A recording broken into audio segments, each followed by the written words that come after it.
And by the way, what I was going to say is when you're talking about doing digital color comps, right? I mean, that's fine. If you're doing digital work, that's fine. I did this with marker. Okay, that's another problem I have. I mean, I don't really care if people use marker for like, was that for the color comps? No, I didn't do the color comps. No, for the other class you were talking about. No, it was digital. Oh, so the color comps and everything were digital? Yeah. And was that for a traditional piece? No. Okay, the problem I have with like, I mean, if you're doing a digital piece and you're doing digital color comp, that's fine. You know, that's apples to apples, right? Mhm. When you're doing this kind of work, you know, traditional work, because I get a lot of students and they're constantly, especially my illustration class, and they're constantly going, "Can I do the color comps digitally?" And I go, "How? Okay, when you're doing things digitally, here's the problem, and it's why a lot of digital artists, when they go into the traditional environment, don't know what they're doing, because when you go into the digital environment, you're picking colors for the most part, correct? Mhm. You're picking a color, and then you might move the color around a little bit in the color wheel or in the color picker or whatever. You really don't have any idea of how that color works. You know what I mean? What the makeup of that color is. You just don't know. Does that make sense? Yes. So when you're doing a color comp, I mean, to me, it's best to go apples to apples. Like, I don't care if people do the value comps digitally because it's just black and white. It's fine. But you know, when they go in to do the color and they've done it digitally, they tend to sort of. I've noticed this. They tend to go right out of the tube saturated color, right? Because they don't know how to mix the colors. So they're kind of going, oh, well, that's sort of a bright green. So I'll just put some Viridian green in there. And it's just a mess because they don't know how to regulate the color at all. And then further out of that, to me, then you go into, okay, you're in the digital environment. You really don't understand color at all because you don't know how any of these colors are made up. Does that make sense? Yes. Which is why I think it's important to get some, even if you're going to be a digital artist, that's fine. But I actually think that's weird too, because I see a lot of that where people call themselves digital artists. I think that's weird. You know what I mean? That seems very limiting to me. I don't know why you would define yourself as a digital artist. I don't get that. Mhm. But you need to understand I think anyway, the underlying color mixing principles and things like that. So you're really starting to understand warm, cool, and then you can kind of take that in digital environment and kind of go, you'll know how to mix your color a little better. Mixing in the digital environment is obviously different, but if you've got that background, you can kind of it's pretty easy to translate things from traditional into digital. It's not easy to take digital into traditional. Mhm. You know what I mean? Because you don't understand the underlying mechanics of color or any of that kind of stuff. Okay, let me put this away. Hang on. And then let's look at how we can plus this, because I think really all you got to do here is plus it a little bit, which basically is all I do. I just refine, refine, refine. Probably, I mean, the thing about this is you got to clearly define foreground, middle ground, background, more or less, right? What's going to be back here? Sky. I probably just,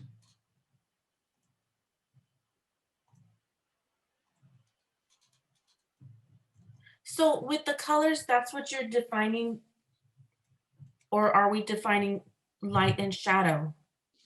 you Like want to do what's both. You want to do, what you do first is you do your value comp, and then you want to go in from that value comp and develop your color scheme based on that value comp. Does that make sense? well, like if the rooster's going to be white, I Mhm. make him black. Then you would have to come in here and go, okay, so let's say you're going to make him white, right? Hmm. Then I would go in here and let's try it on this one. Because that's the trick. You got to work that out. So let's take this a little bit.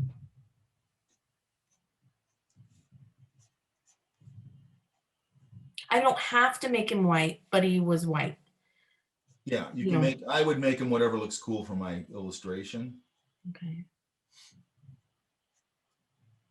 But I mean, like if, let's say you got a brief from somebody and you were doing this with a writer or whatever, or a publisher or whatever.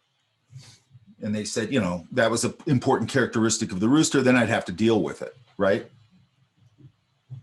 And But here, is that something that if you have something that's a light color in the foreground, it becomes more complicated? no, I mean, you just got to design around that. or design to that. Because I mean, it's okay. So those things you learn like that, like sort of these kind of things where you're breaking it into just 3 values, right? Which I think is fine to start with. It's going to become this basic light dark thing. Like this part here is still going to have value because these tend to be red, correct?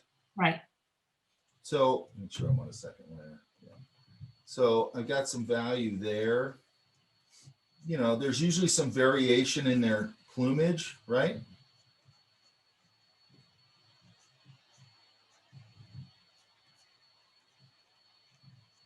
There's going to be a little value maybe under here, depending on where the light is. And then let's just say we go some white values on here. They're not going to be completely white. And maybe if it is really white here,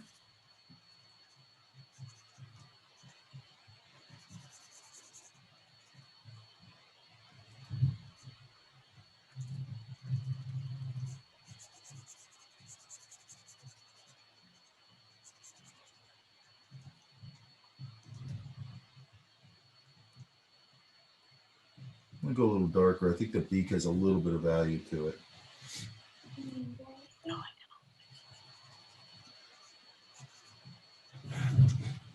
Okay. And I might, no, maybe not. Now, if I needed something like, let's say, because this is a light value here, I might do something like put a little tree back here. You know, against the side of this house. You know, not a totally dark value, but a darker value. And then that, now I'm going to have a light against a dark. So really, when you want to think about it, what are you trying to do? You're trying to put lights and darks, light, dark, light, dark, light, dark, as much as you can. Okay. Now, when I look at those, like in, it's usually in entertainment design where they do these very flat, kind of like a little like this. I think it's a good way to approach it initially. But then what I see in though, and a lot of times for entertainment design, that could be fine. It could just be like, here's the basic value breakdown. Okay. Three values, right?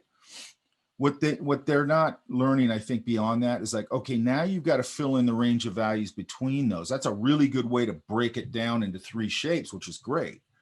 But now you got to fill in those values. What I see them doing all the time is they just sort of leave it flat. Does that make sense? Yes. When it's like, okay, now working your range of values around that and start to complicate it up a little. I'm seeing it right now in an illustration class, and I'm looking at the stuff and I'm going, this is an illustration, it's entertainment design. You know, there's a difference between those 2 things. But what you're trying to do is just get things to read, you know, initially with your value and your contrast. So what I try and do here, like back here, this is good. I'd probably give that a little bit of a value, and this stuff back here would just become a pretty light value silhouette. Does that make sense? Yes. And then like here, I just added this little shape to the chimney to give it a little bit of more shape, right? Mm-hmm.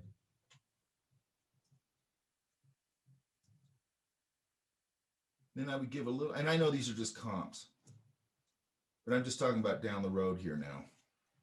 You know, I'd probably put, maybe if this is if that could be brick, or if I want to break up the geometry a little bit, which I'm always thinking about. So now you have a house, right?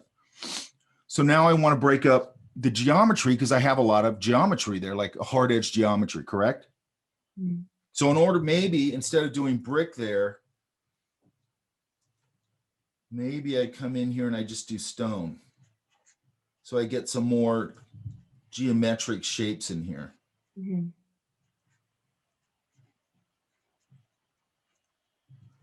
And then, you know, if I wanted to, I could add a little bit of smoke there if I wanted to give myself another organic shape. Okay, so when I'm building these, or when you're building these, I think anyway, you want to approach it from kind of a pure design thinking perspective at this point now. By the way, I don't think this comp is bad at all. Thank you. Okay. I think you're having a tendency to get frustrated and start beating yourself up. Okay. Which everybody does. I get it. I do it too. I was doing it this week. It never ends. I get it. But these aren't bad. Okay. Now, the next question I go to is, what direction is the lighting? I'm going to say upper left. Is that fine? Yes. Now, the reason I'm doing that is because this is what people do is I'll go, where's the lighting? They go, upper right.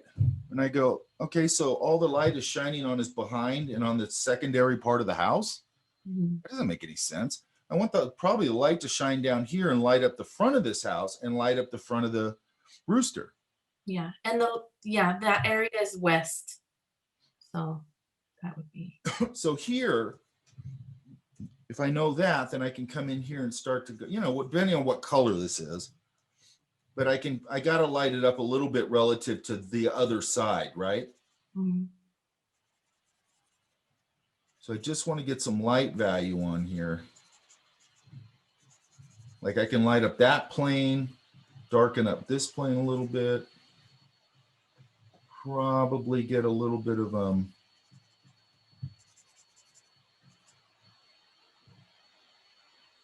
So are there a certain amount of tones you use? Like in the illustration class, we had to use 3. So, but is there right. can you overdo how many shades? Well, okay. So here's how I look at that 3 value breakdown. That's what you're asking about, right? Yeah. And I think I've kind of said this before. And it's why I like doing illustration classes in this kind of class, because I want to break everybody out of just that entertainment design stuff, because that's what people aren't understanding with entertainment design and concept design and all that stuff is that stuff. And I probably said this in here, but it's important. That stuff is the expression of a design idea. Does that make sense? Yes. So the concepts and the techniques they're using in that are pretty much pure designing. Like, okay, and I think it's a good place to start, because if you go out plein air painting or whatever, first thing I do is I squint down. I go, I'm looking at whatever, a landscape or whatever it is. I squint down and I go, how many shapes are actually here to start with? It's usually between 2 and 7. I don't care how complicated what I'm looking at is, because when I mass those mountains all together back there, that's one shape. Maybe the building right here, that's another shape. This clump of trees over here, that's another shape. And then maybe there's some shape in the foreground. So it's like 1, 2, 3, 4, 5 shapes. When before you start thinking that way, you look at it and you get overwhelmed. Does that make sense? Yes. So doing the 3 value breakdown thing is really good, because you're getting the idea of a foreground element, a middle ground element, and a background element.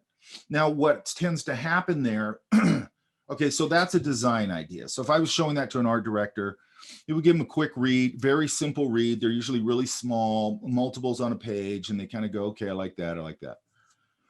It's a simple 3 value breakdown, okay? Now, the way it tends to read, when you're reading it from the perspective of a viewer, is it tends to read like a bunch of flats on a theater stage.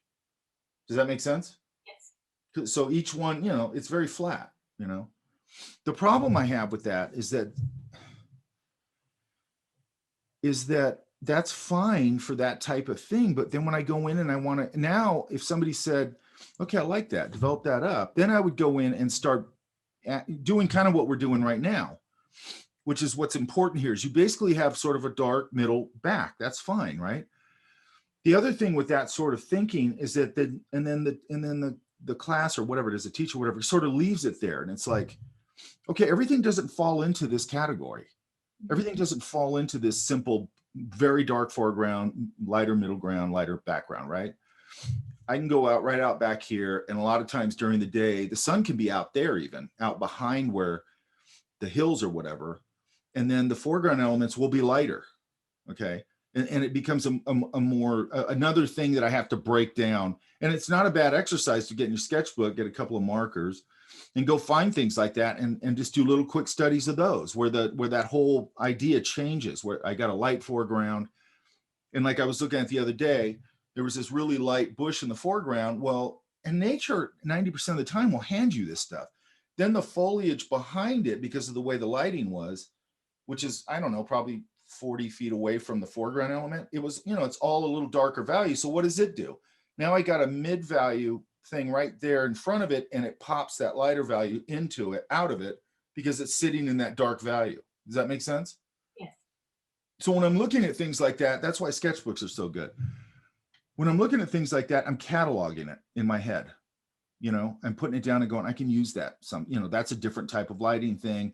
And a lot of times nature figures it out for you. To me, it blows my mind when I see it all the time. It's like, oh, there's a light value foreground. Oh, nature surrounded it with a dark value, so it pops out. You know what I mean? Yes. It's weird how much nature will solve your problems for you if you just go look. You know what I mean? Mm-hmm. So now what we're trying to do now is get a little more of a range of values in here.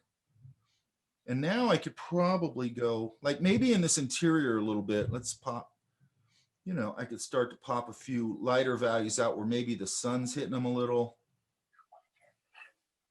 I don't want the eyes to get too light.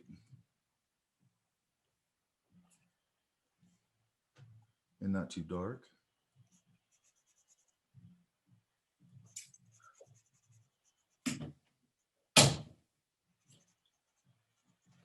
I like the stance too. The stance feels pretty good. I'm going to cut into a few of these just to break them up a little bit. Let me get a really light value put here.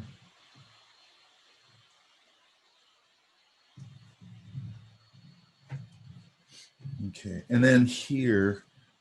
And then as I worked into this, when you start working into something like this stone, now some of this you could do in the color comp, but I start thinking about it here. Some of your stones are going to be lighter. They're going to shift a little bit. Does that make sense? Yes. You know, when you go look at a stone fence, some of them are a little more ochre, some of them got a little warmish tone, some of them go pale, some of them go charcoaly, that kind of thing, right? And then maybe I just put a couple of indications of slats here.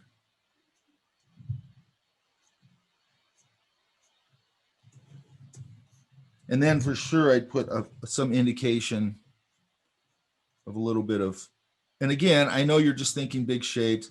I might pull that up a little, feels a little severe. How about the one behind it? This one here? The good thing about it is it feels like, look, all I did is just pull that line up a little bit and it feels a little more balanced. Does that make sense? Yeah. Yes. And then I'm going to flip flip the it. table next to it, would that one go out straight also, or? So now a lot of times I flip it and I work on it this way a little bit. So if that one I just dip, so that means this one needs to come up that way a little bit. I'm going to bend this one a little bit just for a little bit of fun. I'm going to pull that out like that's how that works. Does which one? This one here? You did it. No. Oh. And then I put a little bit there. And all I'm doing is just sort of, I want to dig into it a little bit when I do this, because it's going to give me a little more, as the ideas come into my head, I want to sort of throw them down just real briefly. That way when I go to like color, because what you're going to do with color, and I think this is also a thing that people, I know I had problems with it. You're looking at this value thing and you work out a really good value thing. And then you go, okay, now I'm going to do my color comp and I'm looking at my value thing because those values are working, right? Yes. But now you got to translate it into color. And sometimes color can kind of throw you because you're like, you know what I mean? Like, you got let's say a red in there and your brain is reading that as a bright value, and a bright value sometimes equals light value in your head. Does that make sense? Yes. But red isn't, it's usually a pretty dark value, unless, it's going pink or something, but it's usually a pretty dark value, right? Now, another thing you can do is just take a cell phone picture of, like when you're doing your color comp, when you're learning this, because seeing things in a filter helps, right? I was just looking at this at a really amazing painter I found yesterday. She does these big paintings, man, and they're like really cool looking, and I think they're in oil. And she showed a picture of this really crazy painting she did, and she goes, she took a picture of it and she just reduced it to black and white because she needs to look at it just from a value perspective. She's already figured out the values, but now she's actually executing the painting. So every now and then she's a picture of it, and I've done the same thing, and then I just black and white it out. So I'm just looking at the values again. So then I look at it and go, oh, I'm not hitting that near dark enough, or I'm not hitting that near light enough, because I'm getting kind of overwhelmed with the color. Does that make sense? Yes.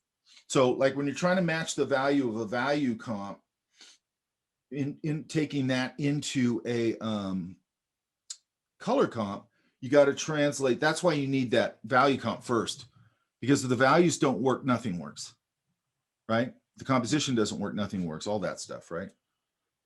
So we're getting a little more balanced here now, right? Yes. So let's go here now. And I got all this dark value in here. So maybe I'd come in here and hit a little of that.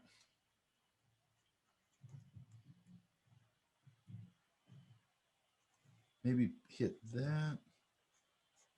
And there's some things I wasn't sure about, you Like, know, like as far as lighting goes, how the lighting would look if it was, the first thing you want to do, the first thing you got to do here is go, you know, where's my light at? So it's here, right? Mhm. So that immediately on a geometric item like this is obviously going to go a little darker on this side. Now it's also a little further back. So I might be able to leave, I can leave this stone a little lighter on this side, so it'll pop out of there a little. Still gonna have a shadow value, but because I've got all those different values and things of the stone, I can pretty much make that value up to work for my composition. Does that make sense? Yes. So here, I'll just leave it about like that, probably. I think that's fine. And then put my window back in.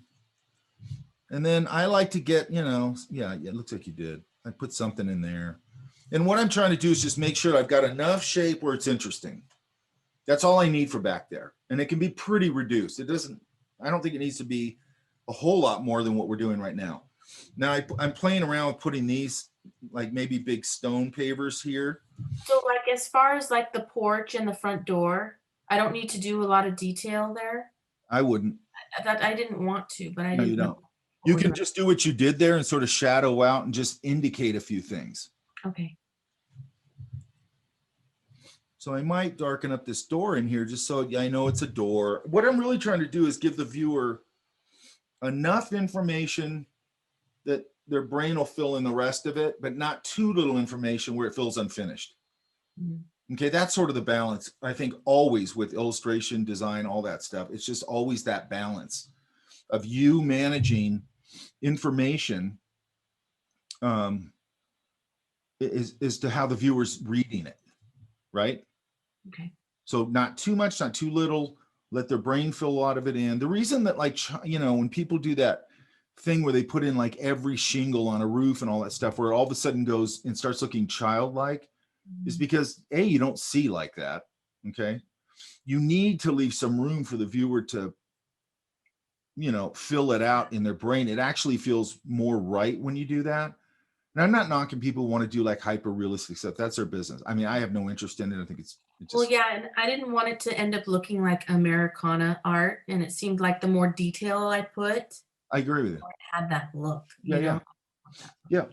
But because that goes back to that childlike thing. When you're talking about like folk art or outsider art, and I like a lot of that stuff, but they tend to draw it very childlike.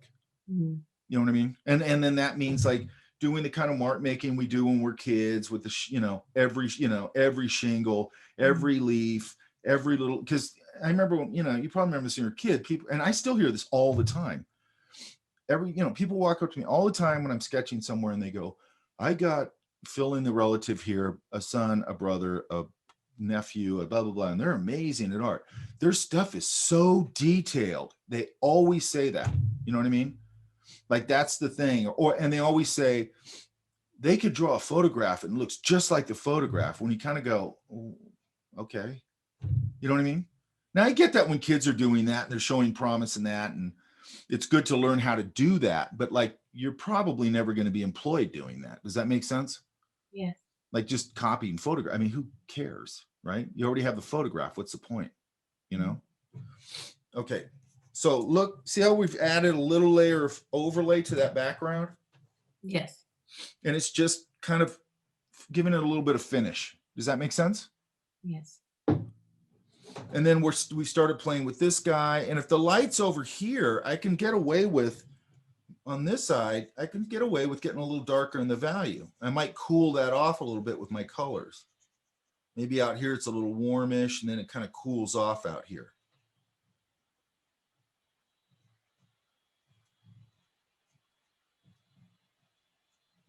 And then in here, and this is fine just to mass it like this, but like when you do your, I'm going to talk about this in a minute probably. But sort of when you're massing this in, I tend, and not just me, I tend to do this as sort of a wet and a wet wash as an underpainting. And just so I can dance a little, see how if you break up that shape a little bit, it helps it a little bit. Mhm. Okay, so one of the things you got to start realizing now, because we're going to start moving into actually painting this, is you want to get some movement in your shapes, okay? And I'll switch over to a camera here in a little bit. And we talked about it a little bit in here, but when you block in these shapes, you want those shapes to be, I want to move them around a little bit. So that's what's good about your color comp is you can, when I wash in that value in the foreground, it's probably not going to go quite that dark, but I'm going to like, let's say I want to wash in my general green in there. I'm going to wet that whole area down, wash in my whole kind of general green in there. And then I'm going to come in and go, I'm going to knock a little bit of yellow ochre in there, or maybe a little brighter green in there while it's still wet. So all that underneath there, that underpainting underneath there is moving around a little bit. And because I know you've probably seen this all the time. Usually when I see, it could be a new watercolor class, or it could be somebody doing an illustration in watercolor. If you ever notice, like a bunch of the shapes are just big flat shapes. Does that make sense? Mhm. Because nobody's told them to modulate the color, or modulate the value, and move that around. So when you start working over it, you've already got a little bit of an interesting rhythm going on in there. Okay. When you just put down a big flat, and look, and I know I could go find a million people who do very flat sort of graphic watercolor illustration, and that's fine. I mean, they've worked that out, because I get a lot of people and they use that and they, well, look at this person. It's like, I know, but yours doesn't look like that. Yours just looks amateurish, and they've turned that into a style. They know what they're doing. It's different. Does that make sense? Yes. Oh, and I was down at my office yesterday. I meant to get this book and I forgot it now that I think about it. I have a book on, maybe I can find some of it. I have a book. They did a children's book on Mulan, probably when the movie came out, because it's an old book. And they had all these watercolors illustrations in it. And I like it because the watercolor illustrations in it are actually fairly tight for watercolor. But they feel pretty good. Does that make sense? Mhm. And there's some really good examples in there of doing exactly what I'm talking about. If you want to go that a little more tighter, but still the washes and everything are very loose and modulated. When I say modulated, I just mean the color varies a little bit, or the value varies a little bit. You can modulate the value or the color. Okay. And I'm always looking to do that. I want to make sure that I'm moving that stuff around right off the bat. And then I'm everywhere, like with that stone. If I did a stone chimney like that, I'm going to wash that whole thing in. I'm not going to go in and start putting stones. I'm going to go in and wash that whole thing with a variation of, I have a stone fence right out here on the street. I'd go out and take a picture of it and just go, oh, it goes kind of ochre, goes a little more granity. Maybe there's 3 kind of variations of color in there, and I'll just kind of wash all that in there again, wet into wet. And then I'll probably mix something up and start to indicate the mortar in between, and that's going to start separating the stones, but they're going to have a natural sort of color shift all over them. Does that make sense? Yes. So I'm always working big shape if I can, and then working around those shapes to define them. Okay. Okay. It's really important to understand that you're painting a lot of times when you're painting or even drawing, you're painting or drawing around something. Like you might be painting, I was just doing this on a demo the other night. I was adding some hair around the ear, right? On a watercolor thing. And yeah, I'm painting in the hair, but then when I get to the ear, I go, okay, I can sort of paint around that, break that edge a little bit and paint around it. So now what did I do? I just popped the ear forward because the hair value was pretty dark. So I'm not just thinking about doing the hair. I'm thinking about what can I carve out of that while I'm at it. Does that make sense? Yes. So I'm always trying. And when I did that, because I put some orangey pop in the ear, it really popped that orangey value out of the ear, right? And I want to get that because when sunlight goes through your ear, it tends to go really orange, right? While I have the face all wet and wet into wet, I'm going to add a little bit of warmth on the nose and the cheeks.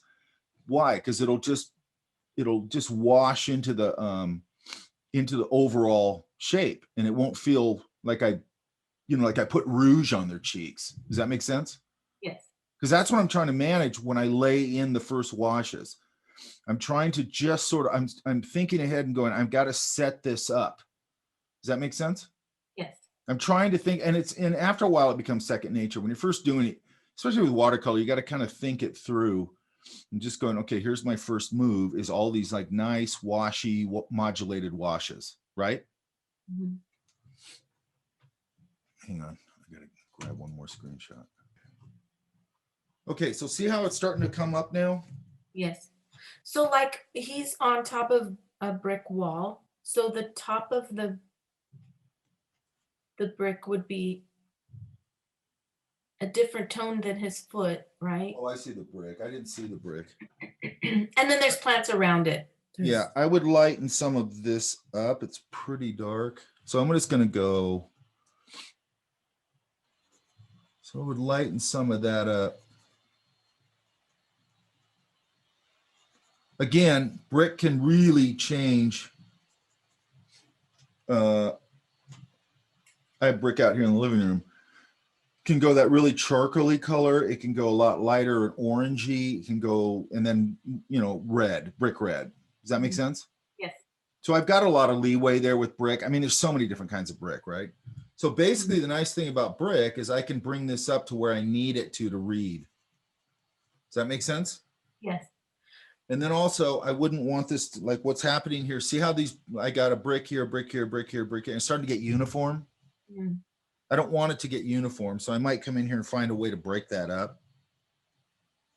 And like where he's standing on top, it's things like this where I'm not sure if the top part of the brick would be a darker or a lighter. It would be a little lighter.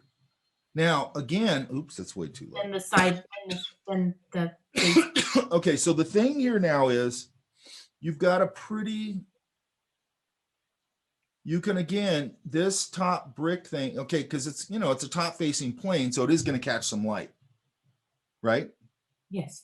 How much light with brick is going to be, the sky's the limit with that, because again, there's so many different kinds of brick that I'm just going to probably give it a little bit of value, and I'm just going to give it enough where I can kind of see his feet and everything, and his feet don't get lost in it. Okay. Okay. So I'm going to bring up the value a little, but I don't really need to get all crazy in there. Like maybe over there. I mean, I just needed to establish that that is the top plane. That's it. Okay. Okay. So it's a top plane here. The light's up here. So it's hitting here.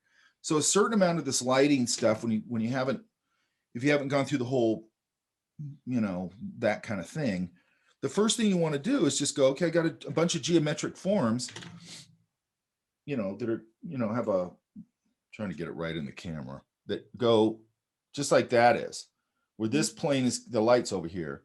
This plane's getting hit by the light. So this one's going to go into shadow because it turns away from the light, right? Mm-hmm. This is a top facing plane. It's going to catch light just like it is, right? Does that make sense? Yes. So if I got a big geometric form, boom, I'm going to light that side and darken that side from just a basic rule of thumb idea. Does that make sense? Yes. And then what you did is you broke it down in 3 values, which is great. But now what we're doing is we're plussing and we're adding some other values in there to make sure that it doesn't start to feel like a flat plane, a flat bunch of flats on stage flats, right? Right. And then like I said, I'm trying to put some cobblestone down here just to put something on that ground plane. Yeah. Mm-hmm.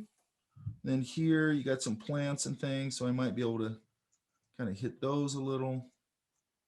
And then up here, when you get to a little more finished out, you're going to want some indication of and you don't want to overdo that either. Like what the mistake people make.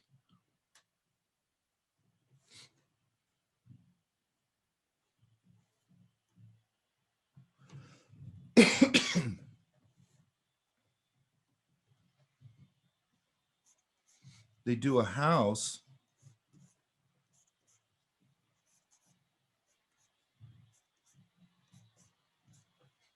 And they start putting these, and I usually just do an indicator like that, really just to give me some structure, and then dance some of these in here. So what they do is they start going and putting the shingles all across the whole roof. That goes back and starts looking childlike again. Does that make sense? Yes. So what I'm going to do is put some in here. You know, usually I'll cluster them, and then I might hit the bottoms of a few of them.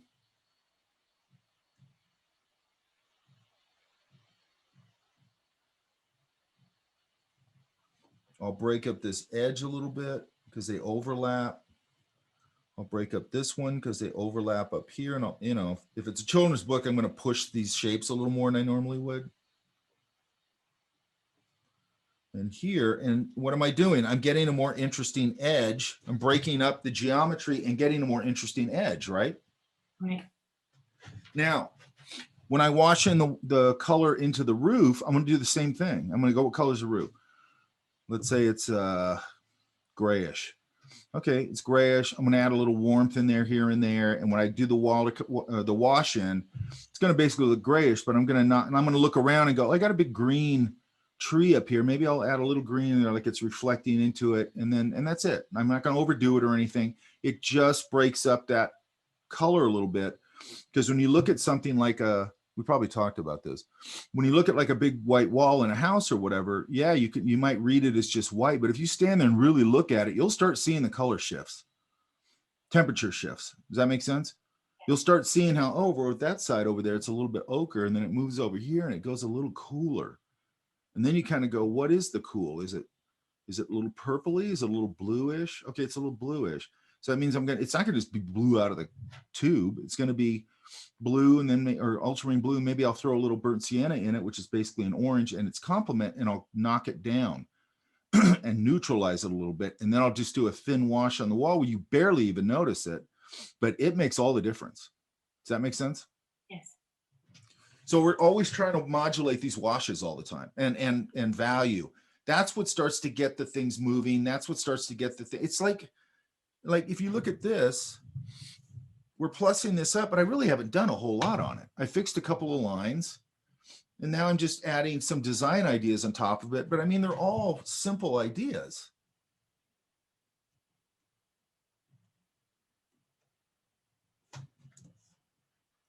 I mean, those are pretty simple ideas.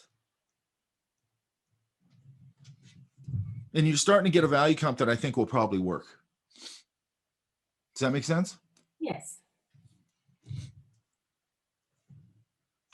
Try not to get frustrated. I understand it. I mean, because we all do that, but you're beating yourself up for no reason. Okay. And then the idea of like what you learned in whatever class it was to do the 3 value thing, it's a good starting point, you know?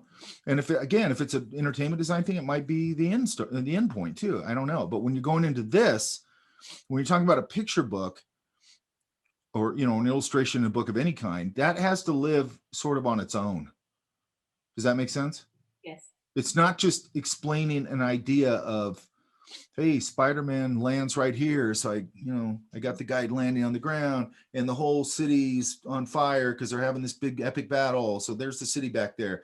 And I'm going to have this weird sort of reddish light in the sky, and you know, something's casting a kind of a spot on him as he hits the ground. That and you look at those things and you go, okay, I think I told you guys, I just saw one over at Gallery Nucleus when I was going to another show, and they had a show with that kind of artwork in there from that movie. And like, you could tell they just, you know, cut and pasted the actor's face on it.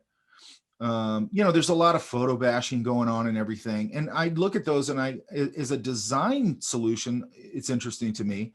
As an illustration, it's not interesting at all. Does that make sense? Yes. It's just not interesting. It's because I just look at it and go, oh, that's just too. And by the way, it does exactly what it's supposed to do. It's explaining to the art director or the director or both, or whoever in lighting. There's a lot of people would be looking at that. There's a lot of different departments who'd be looking at that. Probably first the art director, then the director.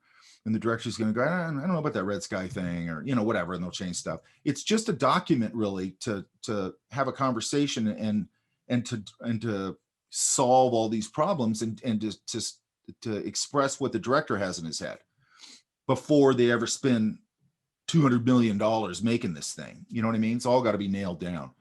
So when I look at that from an art point of view, it's just not that interesting to me, you know. And I always think it's weird that everybody looks at these things and thinks I just don't think they're that interesting. Okay.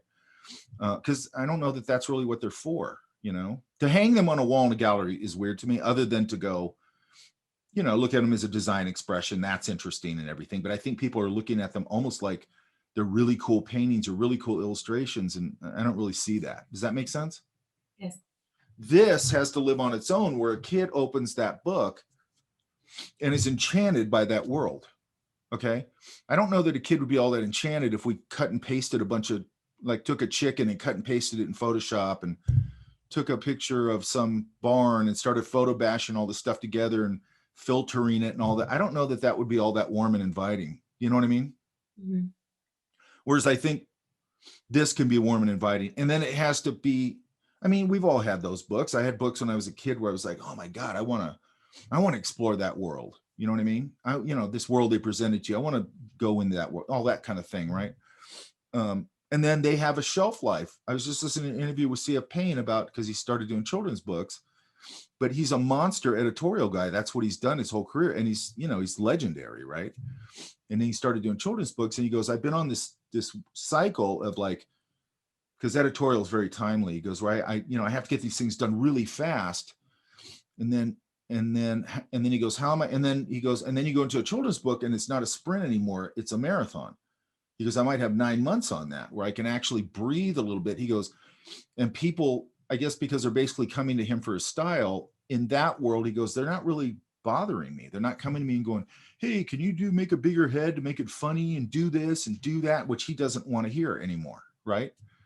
And editorial people do that. And so he adjusted all that, and he goes, now how do I keep my editorial work? Because I don't want to give that up either, and do a children's book. He goes, okay, so when I do an editorial piece, the way it used to work, I do a cover for Time magazine, and 14 million people see it back in the heyday. 14 million people see it, and then boom, it's gone, right? He goes, but a children's book, the kids probably are going to read it multiple times if they really like it. Then it lives on the shelf. And then the kid, grows up with that book and then wants to read that book to their kids, right?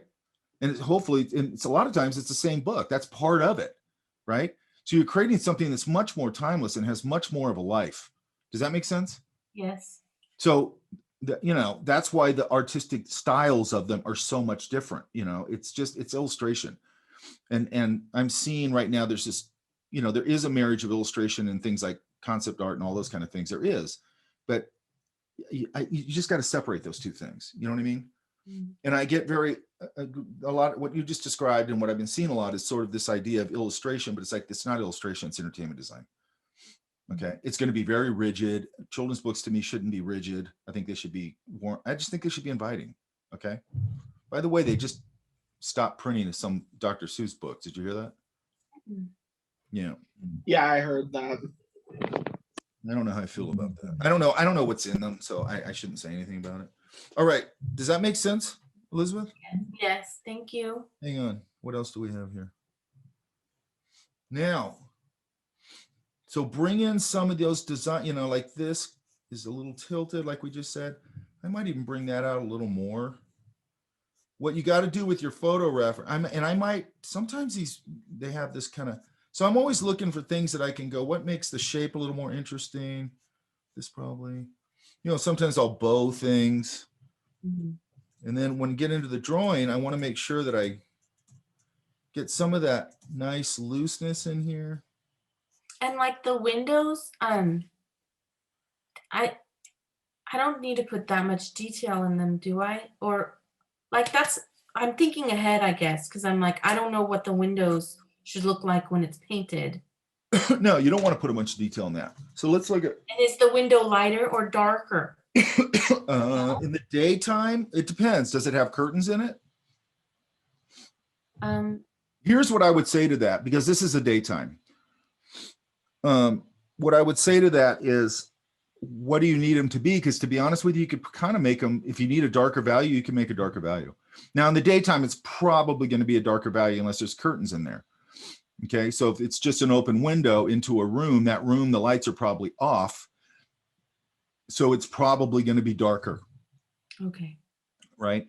But with a window, if I just put an indicate, like if I just leave it light, if I need it lighter for some reason, I don't think you do here, then I might just put a lighter value curtain in the window and just put a couple of lines to indicate that it's a curtain or whatever. And then I've got an excuse to have a lighter value if I need that. So what are we doing there? It's the same thing we just talked about. I need to get light, dark, and that kind of thing, contrast, right? So if I pop that window in there, or, you know, in the color comp or whatever, and I go, I don't like that, or it's getting lost, then I'll go, okay, well, I'll make it a lighter value because I can control that. It's my environment, Okay. right? And and then I just go, okay, how do I lighten it up? I'll put a light value curtain in it, and that'll lighten it up, right? Okay. So what you got to start understanding here is it's a combination of how much are you in a sketchbook? What? How often do you draw in a sketchbook? Not as often as I'd like to. That's Mhm. the key I'm thing. trying to make it like a every other day at least routine to get something in there. Yeah, what I try to do, and that's what we do on And the with Saturday. this, I keep going back and go. So I probably have 100 of these Good. large thumbnails. That's good. So I mean, okay, so I'm tightening up, and I probably talked about this because I'm sick of having this dummy book that I've had done for a couple of years. It's ridiculous that I haven't pitched it. So I'm focused on that right now. And like, I mean, I finished the dummy a couple of years ago. I don't even know how long ago it was, right? And then I went back and looked at it and I go, ooh, I need to redraw that one page, right? And it's just a dummy, so they don't have to be perfect or anything. But I just don't like that page. It feels too stiff. It's introducing the character, and it's not introducing the character in an inviting way. Even in the dummy, it needs to be somewhat inviting. So I got to go in and readjust it. I don't even know how many sketches of little thumbnails and things for that book. You know what I mean? But I really haven't deep dived into what is the main character really going to look like. And the reason is because I just need to put the dummy together, get it in front of a literary agent, and have them make their comments. And if they want to throw in some ideas and I might change a few things, that's fine. Okay. So I don't want to, that's what a dummy's for. It's basically like, here's the story, here's every page, but you're not putting all your time into it. I did 2 rough watercolors for it so they get an idea of the style. But it's going to be, and then when they come back and, you know, with the publisher's going to go, they're going to make edits, and they're probably going to make changes and go, I think right here, the story arc is a little weird. I think, what if you try this?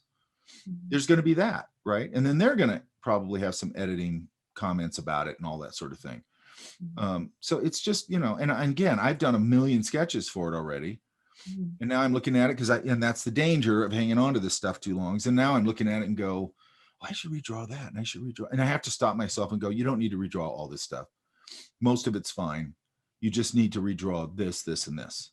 You know what I mean? Or just this, actually. I'm trying to just keep it to one thing. And then I'll send them to my work and stuff so they can kind of see overall what my finished work looks like and all that kind of stuff. Okay. But this is another thing about this final, why I make such a big deal out of this drawing phase and all this stuff, is because what I see all the time is people just throw stuff down like the first couple passes. And I'm just like, that's it? Because that's not it. It's a lot of refinement and a lot of polishing. That's what people don't understand. Like you're just sitting there and you're polishing this thing for a long time. And then you go back to it 2 days later and you go, this sucks. And you throw it all out and start all over again. And it's just this constant until you finally land on something to start. Like, I think you've landed on something that's starting to work here. And then we just did an overlay over it. And that's what I do with my stuff. I go, well, this isn't bad. It's not quite there yet, but okay. And I do exactly what I just did with yours, only it's harder on mine because I'm too close to it. Like I can look at yours and it's easy for me to go, oh, you should do this. You do. Why? Because I have fresh eyes. Okay. That's why you've got to do everything you can to get fresh eyes on it. Look at it in the mirror. If it's on the computer, flip it. Turn it upside down, walk 10 feet from it upside down, and just look at it from a shape language perspective and see if it's all balancing upside down abstractly. Take a picture of it on your cell phone. I do that all the time. If I'm out sketching or something, I'll just, sometimes I'm going to take a picture of it. I just look at it through my sketch. It's really weird. It is weird. I did that last night. Yeah. It's terrible on my table. Then I took a picture and I was like, it looks better in the picture than it does in real That's life. actually a really good thing because normally it goes the other way. Normally I'll look at mine and I'll go, well, this drawing looks pretty good. Then I look at it and I look at it through the phone. I go, oh my God, this sucks. Yeah. Like, I don't get this. Why did I think this is good? It's Mm. not good. You know what I mean? But it's just because you're too close to it. And I always say this, like when I was art directing things like that, you get all this credit for like, oh, he's got an amazing eye, and it's like 90% of art direction is just because you have fresh eyes.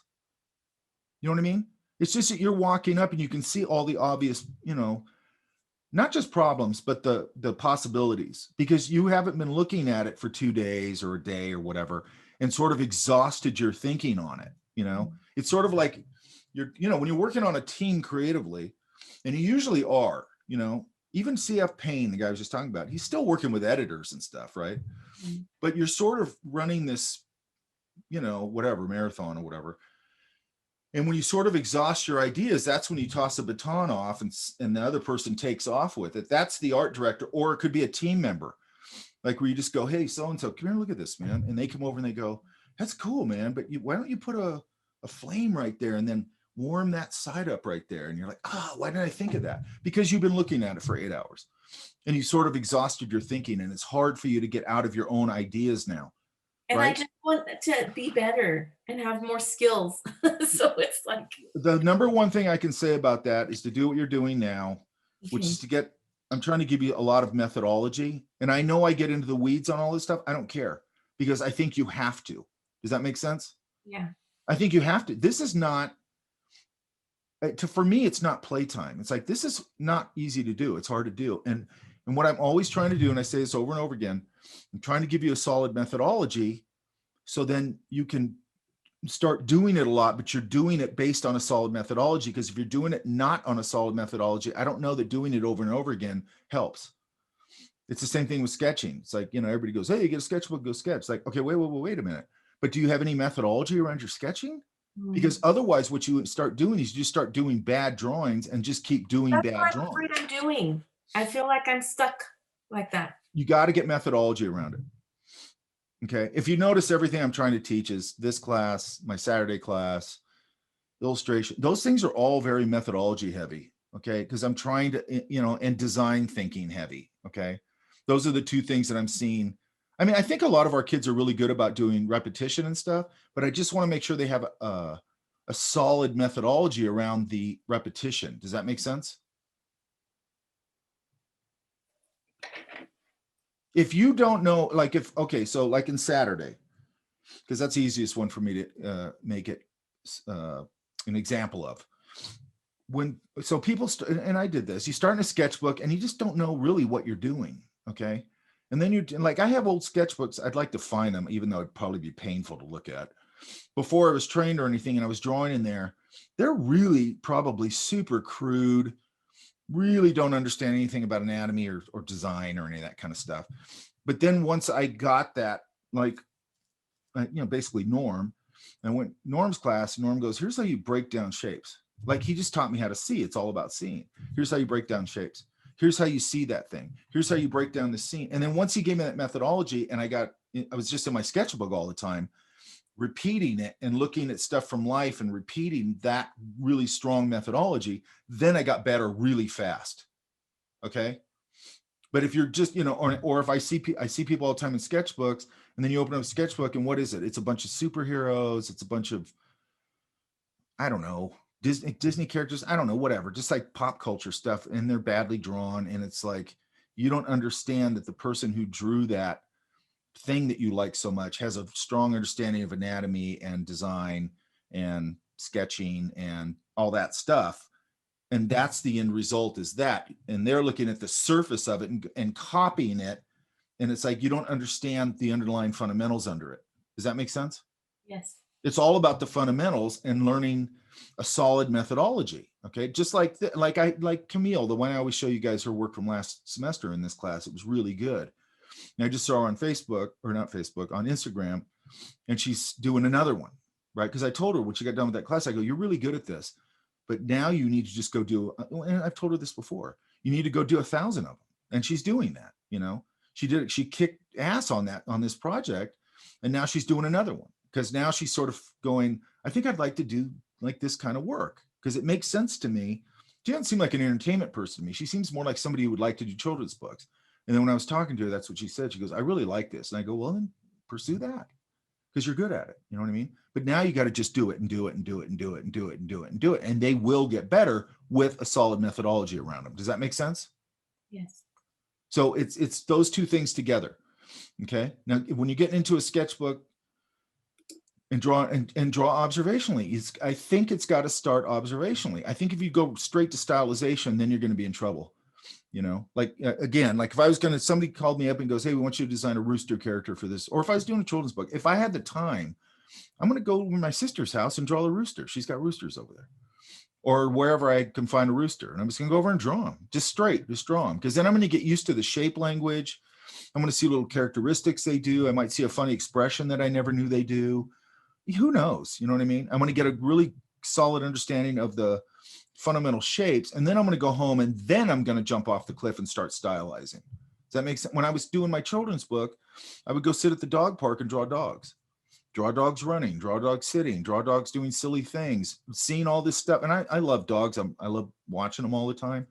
But, you know, in that interaction in a dog park, they do so many goofy, silly things. It's funny. You know what I mean? That I got all these ideas from.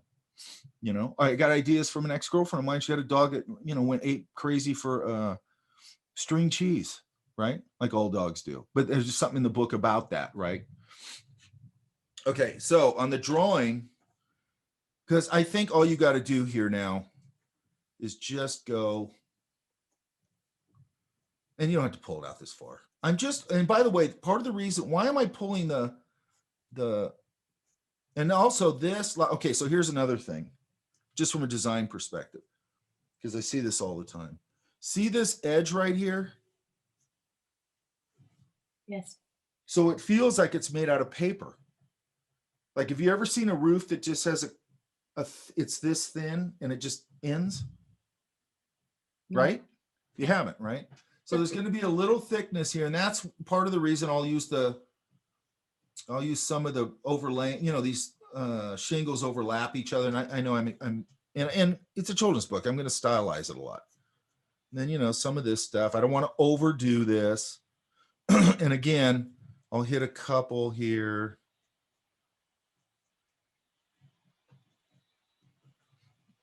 And then in here, there's going to be, I always call it facial board. I'm not sure if that's the right name.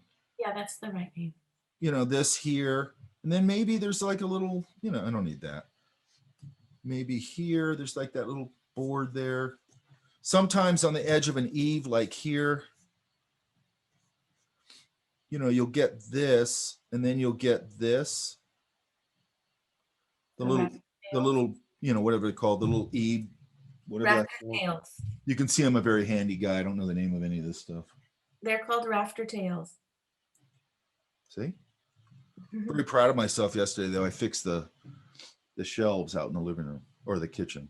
Nice. It wasn't really that big a job, but it made me feel good. It made me feel like a guy a little bit. Okay, so here, make sure that this, like this probably could come here. Yeah, maybe not. Same thing here. Could get a little bit of texture here with shingles, right? Mm. Not too much. Then here, that's fine.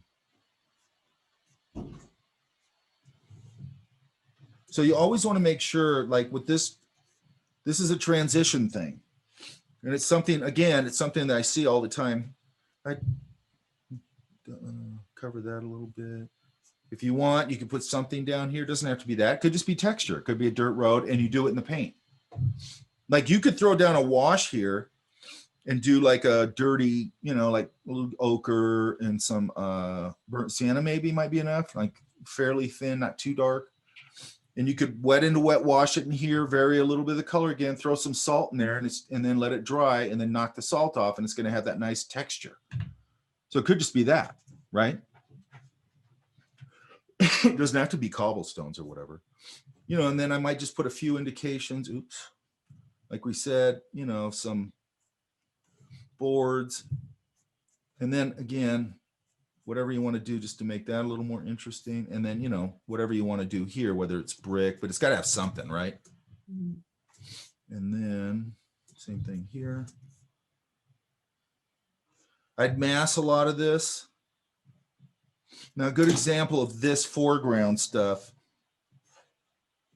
Now we know how to do this. I can see it a lot more clear there. Now, another thing, don't show, I don't know if I at least start off not showing every brick. Okay, I might do this one and this one and this one and let this one sort of start, you know, much less in value maybe.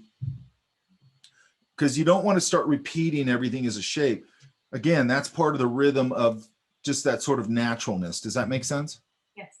And then this drawing, even though I probably showed this before, but I consider this a pretty illustrative drawing for, it's a good example for this, even though it is an entertainment thing, but it was for the background, so they had to paint it more illustratively. Does that make sense? Mm-hmm. But it has a lot of good examples of what we're talking about.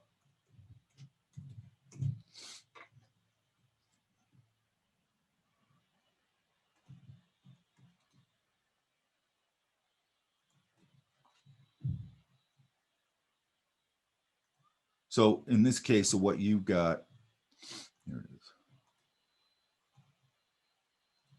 There we go. See this foreground stuff? It's basically silhouetted together, but he is giving you a lot more information there, right? But it feels very nicely designed, very simple, right? And then the main thing here is there's a lot of information right there. And right here, look at how simple that is. You see those leaves? Yes. Yeah? Mm-hmm.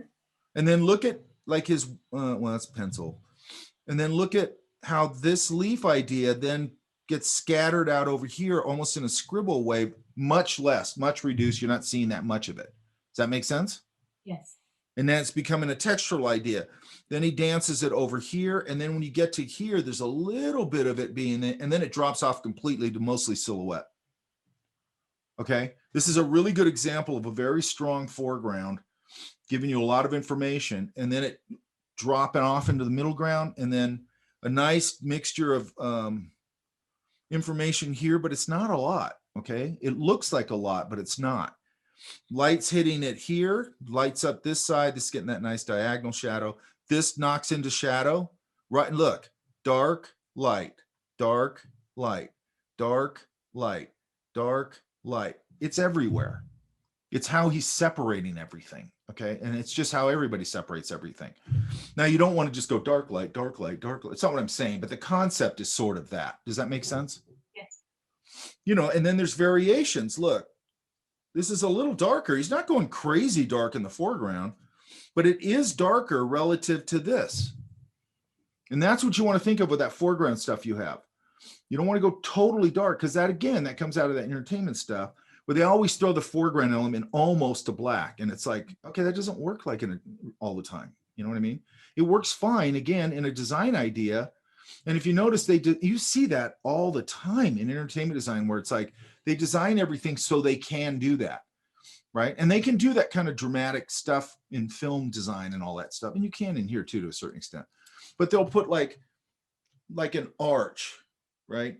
And you're sitting inside the arch. There's some barrels over here. There's that. And that arch and everything becomes almost black. Then it goes right out into a really lit courtyard or something.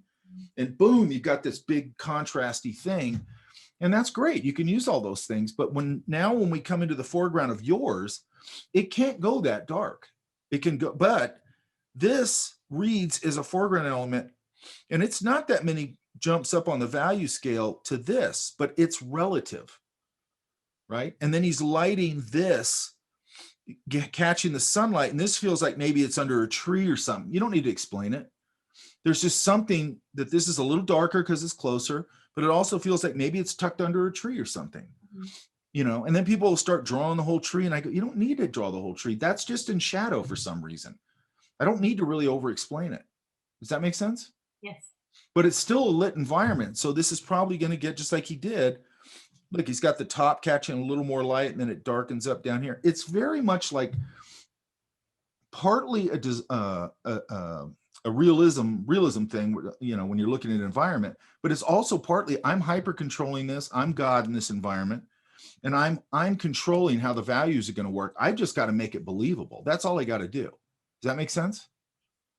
Like I can't just jump off the cliff and make values all over the place and to try and serve the design. That won't work either, because then your eye will just start dancing all over the place. Okay. Somebody just showed me a sketch the other day and my eye was dancing all over that thing. There were so many tangled shapes in it that I'm like, I'm not even sure what's going on right there. And now it's also being lit sort of really dark and film noir-ish. It doesn't make any sense. You know what I mean? And then they wanted to, and none of these things are bad. It's just part of the learning process. They wanted to put the sun, so the sun was doing that. You know, when the sun goes behind a mountain and it kind of eats up the side of the mountain when it's right behind it. He goes, I want to put the sun there, and it's sort of eating up the framing in the window. And I go, I get you want to do that because it's dramatic, but does it really serve this scene? It really doesn't. And by the way, I'd have to put the sun right behind that frame element, which means the whole room interior would just be totally late afternoon blasted sunlight in there. And if you want to do that, fine. But what you're really trying to do is you've seen that somewhere and you go, oh, I want to put that in there. It's like, it doesn't belong in here. It's a fun thing. Use it on something else where it makes sense. Don't try and put like, you know, painting effects and everything because they look cool. Does that make sense? You know, use them, learn them. That's great. And then use them where they're appropriate. Okay. Don't just, that's again, that surface knowledge that everybody's drawing from where they're going, oh, that looks super cool. It's like, but it doesn't look right in your illustration. You know what I mean? Yes. Like do what's right in your illustration. There's plenty of cool stuff you can do in any illustration. Just make sure it serves your visual storytelling, right? Okay, does this make sense, this foreground stuff? Yes. Now, what I usually do is I just start this stuff super crazy loose, and then I just refine it, you know? So, which is basically what we're doing here. So here, like one of the things with a rose, and I'd have to really look at one, but you know, they sort of curl up on themselves like this. And I'm going to find some very simple shape language here. And just go, okay, now I'm going to flood the whole thing with whatever color this rose is. And then like where these, like here, where it gets a little darker, like in this case, if I was going to do like a rose color, I might flood this little area wet into wet, all these little areas, and go in with my basic rose color, and then maybe mix a little purpley magenta darker value and go to here. Then that's my little darker value in there. So I'm not necessarily neutralizing the hell out of it. I'm sort of darkening it with a little more, because if you look at roses, they even in the shadows a little bit, they'll get quite a bit of color. Does that make sense? Yes. They don't quite neutralize as much. So I'll take advantage of that, because what's that going to do? It's also in the foreground. So I'm also going to get a little purer color, because as the color goes back in the space, it's going to get less saturated, right? And I still got to manage it in the foreground. It can't be pure out of the tube red or whatever. That's not going to work either. So I'm going to reduce that a little bit. It's going to look very saturated, but it's actually reduced a little bit. And then, you know, and I'll wash in those shapes as I'm going. And then I might go in after that dries and go, okay, I need to put a little hard edge shape there to shape out that, you know, over it. And then I'm out. Does that make sense? Yes. And then if I have these in the foreground, I might back here, after, you know, when I'm working on it, I might take some heavier watercolor and, you know, and get a brush and kind of smack it over the brush back here and just spatter a couple of hits of those little, that rose color back then. So maybe there, you know, and I reduce it just a hair, and then I'm going to start to get the indication like, oh, there's some rose bushes back there. They're a little reduced, no details, just a little bit of hits, boop, boop, boop, boop, boop, boop, and that's it. Does that make sense? Yes. So then I'm tying this idea back, right? Yes.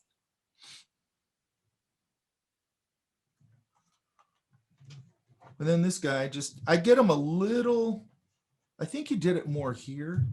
He feels more designed here to me. Does that make sense? Mhm. Here he feels a little more, where is he? Little more realistic. And I think I like it here personally. Okay. Does that make sense? Yes. You know, so I might look at, let me look at their beak. I always forget what their beak looks like.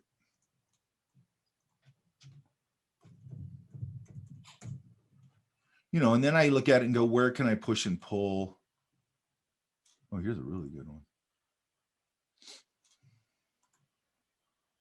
Yeah. Yeah, they do have a little more more. Oops. There it is. So I can probably pull this. I mean, I can anyway. I can do whatever I want as long as it looks like a rooster. I'd probably pull this out a little bit.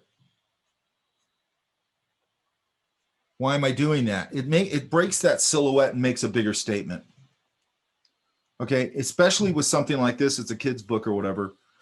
You can really, you want to push your characterization and stylization, but I'm not just doing that for that reason. I'm doing it because I need to pull something away from that silhouette a little bit. Does that make sense? Yes. So I want to make a little stronger statement. Plus they have this kind of funny, like I think we talked about this. I'd have them looking at the viewer probably. I don't like that face yet, but I'm looking at this. Right? Mm-hmm. And I'm just looking for big design ideas. That's all I'm looking for. Like this, like the way these big shapes overlap each other. Man, that totally simplifies my handling of that. Mm-hmm. I'm going to handle it in my own way anyway, but that just gives me like, I don't know, kind of justification to have those big shapes over each other, right? Because you don't want to get in all these fussy little detaily things. You can dance some stuff over it at the end, but you don't want to get into this fussy detaily stuff right from the beginning. Does that make sense? Yes. So to me, that's just a little, and then it bends a little more than I have. So I'd probably add a little of that in there. So I want to get the characteristic of it. And I'd probably do something fun with the eyes. I don't know what I would do. Then I know that I can sort of overlap these shapes because they have this sort of cowl here.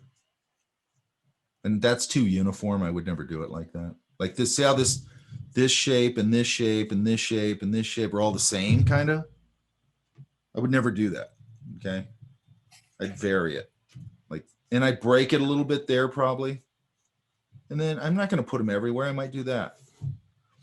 And so now what have I got? I got an idea here that I can sort of separate from the body.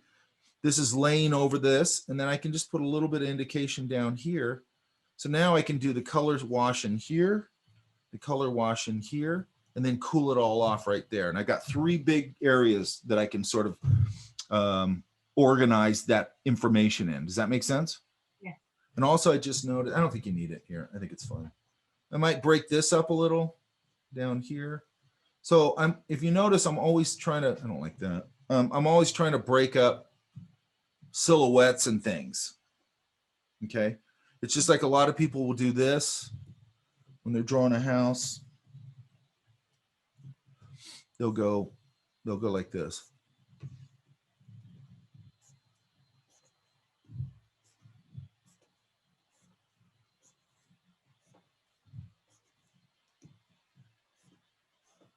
I've never seen a house where the edges don't break. Does that make sense? And once I pull this roof line out a little bit, if I just do that,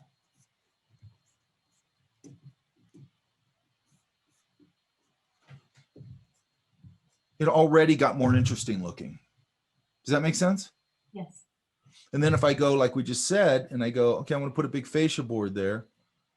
Put the, what'd you call them? Rafter tails. And then, I might even be able to put a couple in here, maybe, depending on the kind of house it is. And then what am I doing? I'm breaking up the edges where they start to get a little more interesting, right? I don't want this to die into the ground, so I'd put some grass there to break this up. Maybe there's a shrub here.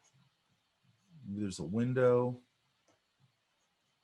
And then I put some curtains in the window if I want. Maybe I put a lamp sitting there. And then maybe I put a porch here.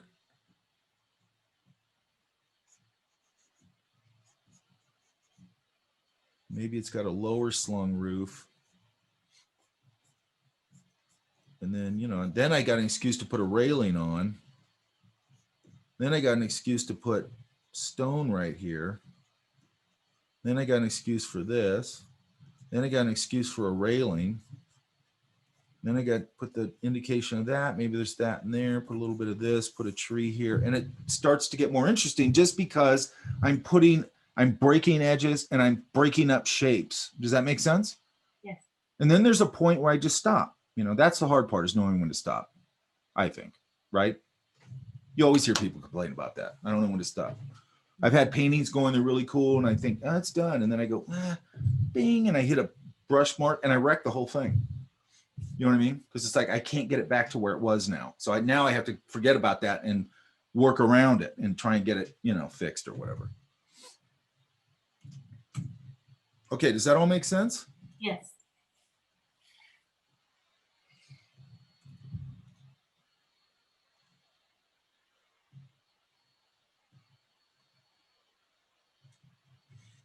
And if you want, I can send you this one just so you have a reference point. You don't have to, I'm not telling you to copy this or anything, but it might help if and plus I'll put the video up and all that, but just to kind of go where we went down the rabbit hole with this, Yes. right? Mhm. And the other thing, by the way, this overhang on the roof right here, that can also get a little bit,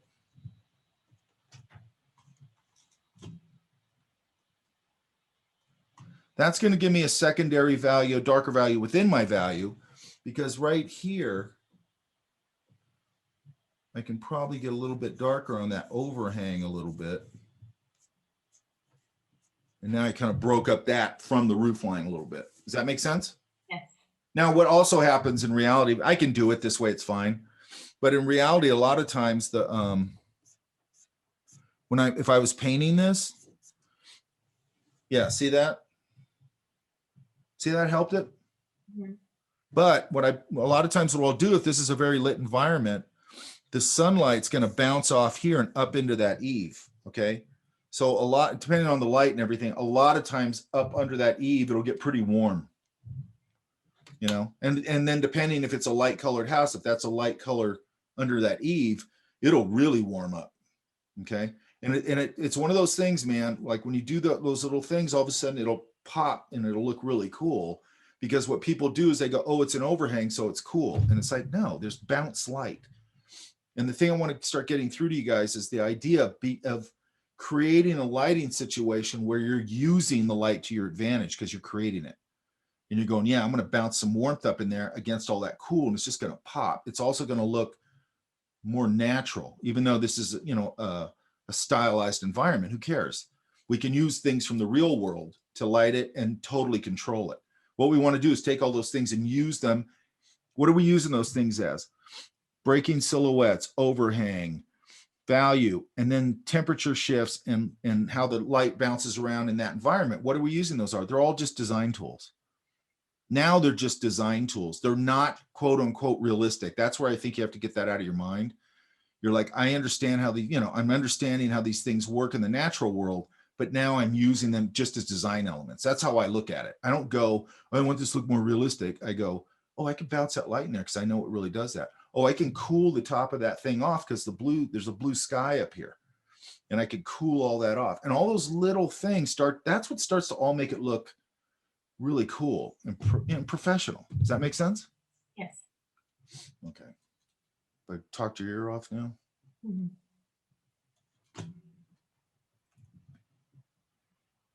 Okay, so you got to get this into the color comps. I want to start painting. I'm going to get these out of here now. Yeah? Yes. And just email them to me. Just email them to me this week so I can just look at them and do a quick overlay. That's what I've been doing this week. Okay. Because I want to move forward. I know I missed that meeting last week. This whole week's been a mess. I don't know why. Well, I do know why, but I've got a couple things on my plate that I have to get off my plate this week so I can just get back to concentrating on this stuff. Does that make sense? And I have to get it done this week. It just has to get done. All right.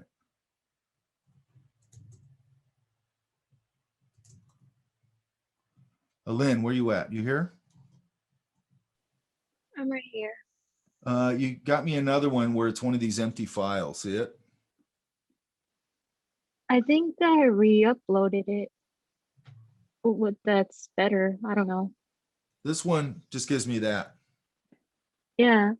I tried putting in the folder another one. I didn't know if it went Well, through. I got your value comps. That one's fine.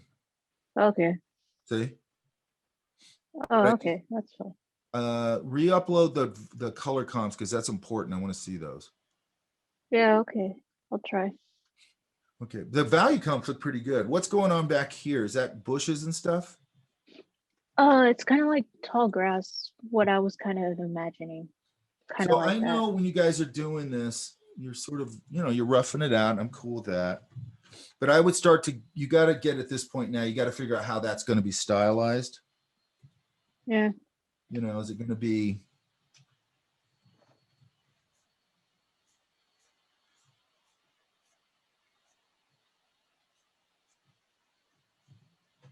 sort of stuff like that? It's really got to emphasize what you're doing. You got to really emphasize on coming through that, which is kind of nice. Finish this out.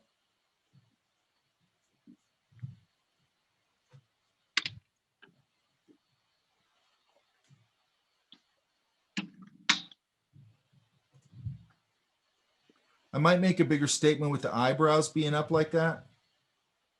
Does that make sense? Yeah. Yeah. And then this could guy work. needs to get more worked out.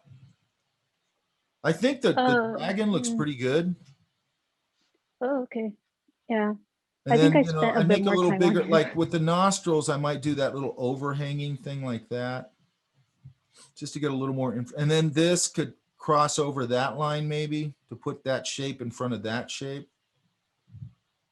Okay. But overall, that Yeah. design's pretty good. And then these got to match each other. Oh no, okay, that's fine. Forget that. This is in front, so we want to see that.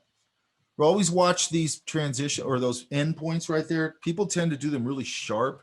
You're not doing that, but just keep an eye on that. For some reason, people make them really sharp, and it just gets a little off-putting. Does that make sense? Yeah. Yeah. That's what I try to do. Yeah, it looks I'm like glad it. it worked. Now, what's this kid doing? Is he going up to touch him? Kind of like creeping up to it to touch it. think I we- don't know. I was having a hard time with the pose a bit, even Yeah, like trying to replicate it from the last time you showed me somewhat. yeah. I think we talked about this last time, right? Yeah. I might make his hair a little moppy. First, actually, forget about the hair because that's jumping ahead, and that's what I'm always telling you guys not to do. Hang on. Well, I'm on the same layer. Hang on.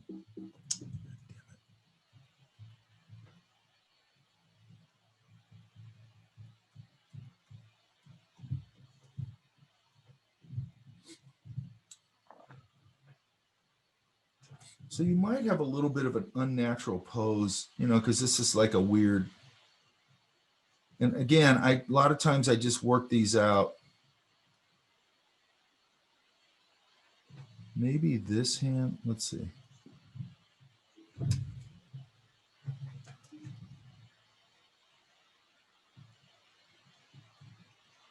Trying to figure out which hand it would be. I think it's the other way. Hang on. So a lot of times you can just figure these out. Like here's the head shape. It's going to come. The collar is going to come up and cover some of the head, right? Yeah. And then the shoulder is going to be up here probably.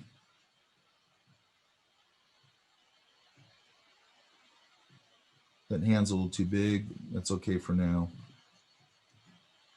And then this hand I'd probably had pulled back here. Okay. Yeah. Really demonstratively though, it's one of those weird times where your pose is not going to be all that. It's natural, but it's not in a weird way because you're sort of nervous and that kind of thing. Yeah. Like with the pose, I tried sort of acting it out and just kind of Yeah, like doing that, but at the that's the same time, best for way to some do reason, it. I had trouble with it. Well, because you're new to it. Yeah. And really, I'm not that new. I'm not that experienced as with poses either, so it was more of a struggle. Yeah. And But what at I least I would you did the guys try. too, and I still haven't quite got it worked out. I might have, we might talk about this. I'd probably see the bottom of that shoe. I don't know. I'd have to see it. Let me see if I can find a, I usually just get up and pose them out, and that's how I figure them out. But let's see if we can find.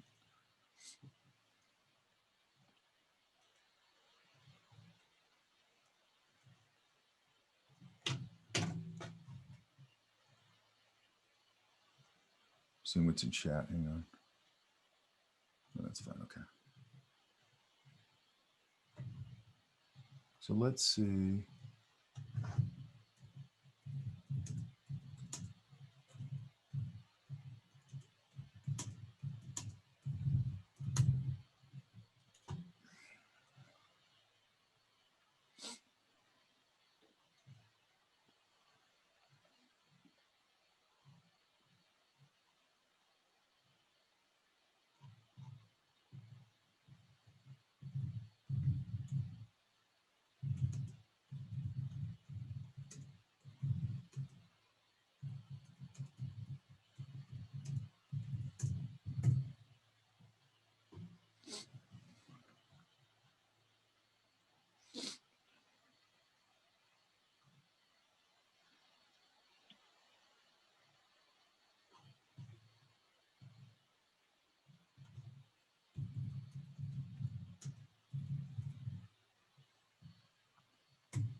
So he's trying to make contact with this thing and he doesn't know what the reaction is going to be, just like you would with the dog, right? Yeah. So you're going to, hang on, I got to stand up.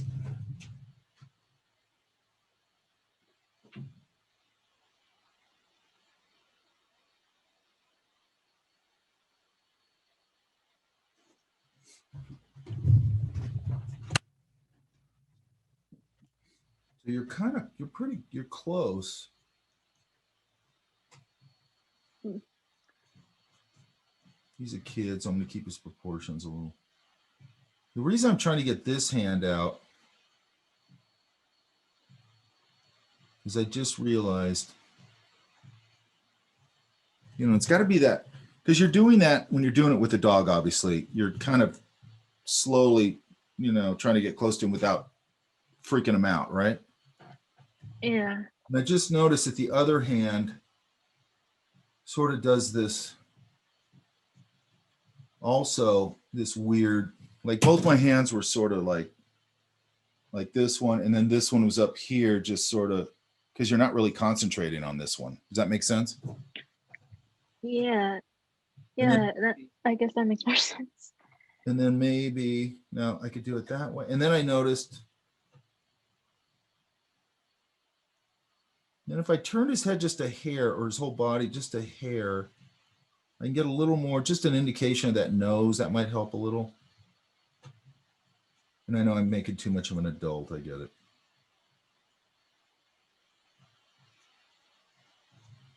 You know, and then it was just sort of,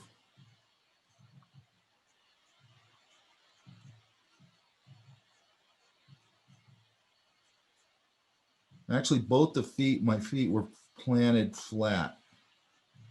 I noticed. It's sort of like that. Does that make sense? Yeah. Yeah. So we're starting to get a little more, then this pant leg is going to come up a little bit so I can show that little flip there. That one too. This is probably, I got to figure out where that is. Might come back a little more. And then this, and then there's going to be a little bit of that shoulder showing. And again, you're stylizing. Okay. So I know I'm trying to start off, and that's starting to get a little more of that weird sort of, you know, that kind of thing. Yeah. Does that make sense? Yeah. Like I said, I was just trying it out for the first time, I guess you could say, like actually posing it out Yeah, and the only, everything, yeah, figuring and out what- properly. really the way you want to do it, I think, which is just common, is if I break this kid down, or any, you know, the character, and why this is why it's good to sort of break down your character and just understand it from a basic shape perspective. And if I go, Yeah. okay, this kid is this, it's got a long t-shirt, maybe short legs, you know, smaller feet, and then, you know, whatever his shirt or whatever is. And I sort of know, maybe he's got big ears, let's say, a lot of hair, I don't know. And then these would, and then, you know, so I get my stylization worked out. Okay. Does that make sense? Yeah, yes. And then from there, I can go, okay, this kid is basically, if I want to turn him, I can start like this. I can just start with really basic. As a matter of fact, I want to start with really basic shapes. And then go, okay, this is going to be here. That hand's going to be there. This one's going to be the one reaching out. Then I go, how far out? And I'm not doing any detail or anything at all, because once I do that, you saw what we just did with this one, how I kind of worked it out, right? Yes, yeah. So I know if I pull this arm forward, I'm going to get these, these pull folds, right? I don't need a bunch of them, but right there, it's going to help. Yeah. Put a little fold there. I don't want to overdo the folds or anything. I just, again, all folds are design elements, right? Yeah. And yeah, even like folds for me sometimes, especially like I don't know, I think it's like the more smaller ones kind of, but like that have a lot more to them. It's like the ones that trick me the most. But I gave you guys the drapery handout, right? I believe so, I think. Okay. So the reason I do that is that's a good starting point. Okay. Because I don't want to put a ton of folds in this. I just want enough that it makes it believable. That's all. Or just gives me some cool design elements like this one pulling away, then maybe one or two pulling over the sleeve, maybe this bunching right there a little, and then this one across the knee. And then this one back here, I don't have to do that much to. And I put that leg into silhouette, and I'd have to get this foot right, put some grass or something down around his feet so it doesn't just look like, and then depending on where the light is, maybe get a ground shadow in there. And then get that hand into the posture of, just like you would do if you're like that. It's a little better. And get rid of this top part. Shape out those fingers a little bit. His fingers are too long. A little more like that. Or it could even be more like that, where you're sort of, so maybe it could go this way.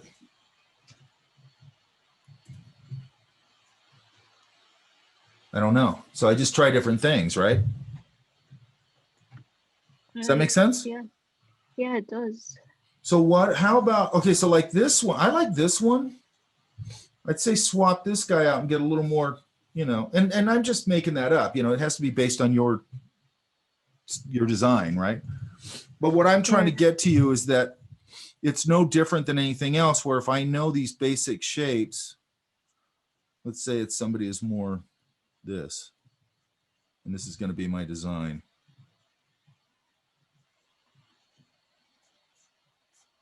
Then I know I can just move those things around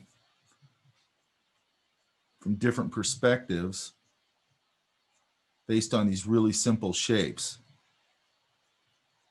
Does that make sense?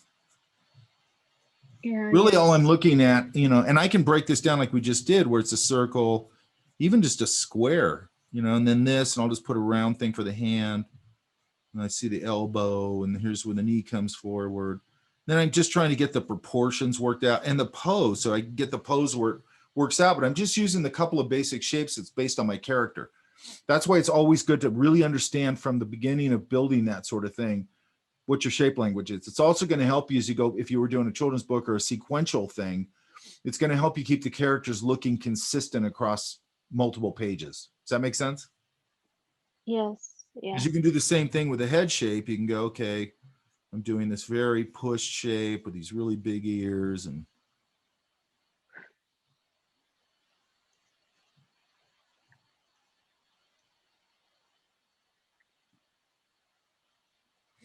and where's his hair? Maybe his hair is here. Maybe he wears a baseball hat. And I'm going to give him a skinny neck because kids, maybe skinny necks, and maybe I see his hair out here or whatever. And then I go, okay, so what? Then I can go, how does that work in a side view? And I don't mean doing big turns and all that, but then I got to make that translate to a side view. And how do I do that? But once I know those things, his ear's too big, then I know how to draw them from different angles, and it's going to help me a lot. See, I'd have to figure out that side view. I don't know how it works yet. He looks too old this way.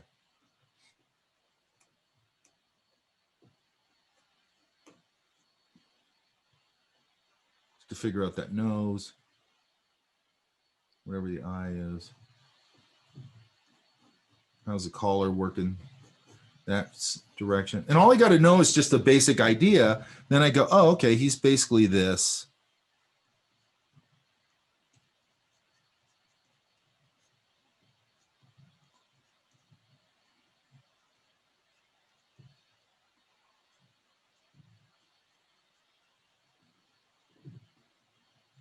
Maybe he wears a hoodie.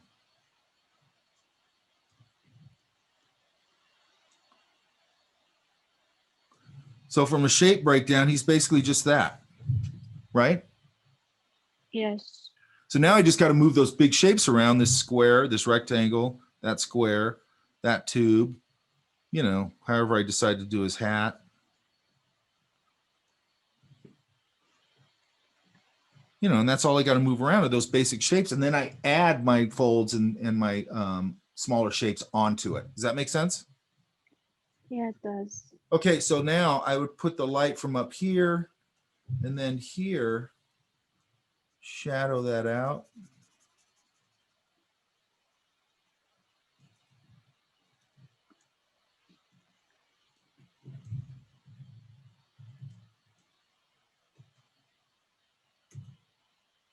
What's going on here? There it is. Because this side's going to go into shadow, right? Yes. Yeah. And then depending on where the light is, it's probably over there. You know, this kid could cast a shadow probably out this way a little bit. Make sure that the lighting, you know, if it's coming this way, you know, it's going to radiate a little bit. And then I can get a little bit, and make sure he's not right on the edge of that. See how you get in a tangency there? Yes. Yeah. See how his feet are right against the edge? You don't want to do that. Pull him up in a Okay. frame a little bit. And this hand could be this hand, that's fine. I think that's working good. Work out, just make sure this grass is designed. Yeah. I like this guess I just bending.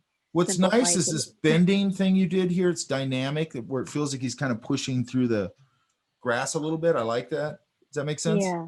Yeah, that was like the main thing I at least wanted. Mainly was like showing that he was actually pushing that grass around. Now, another thing you could add to it, you could take his claws and have him going like that, where I just see his fingers Oh right yeah. Yeah. Yeah, that could work. like that. You don't have to, but if you want to, you know, so he's doing that. So he's sort of pushing him out a little bit. Oh, okay, yeah. I mean, that's not a bad idea though. And then this side of him can get a little shadow. Just make sure you're following that light. So just work out the kid, this grass, and the grass, again, it's fairly simple. Yeah. And then I think that's it. Do I have a color one? Yeah, but for some reason at first, Oh. okay, so at first I realized that it wasn't the right type of file, so I tried to re-upload it, but I was never sure if it went through.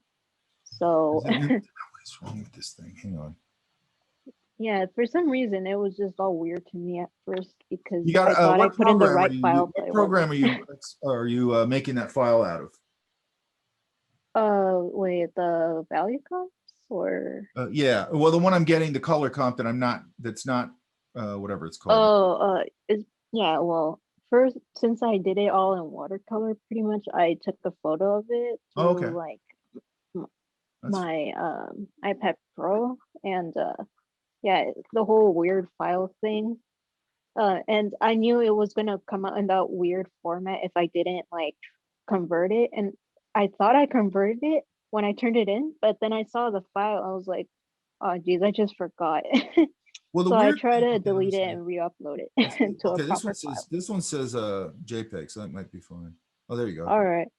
I did them last night. I don't know. It was kind of like just a lot of pressure, especially since I don't want to describe what happened last night though. Never do things the night before in this class. It doesn't work. No, but it's because I had a really rough and busy day, so that was the only time I had available. Okay, so let's look at this. Okay, I it's just tried to, like- got to get more coherent color wise. Does that make sense? Yeah. And then back here, like this stuff back here, like it's sort of like they're not totally evenly spaced, but it's sort of the same shape, same shape, same shape, same shape, same spacing, same spacing. See what I mean?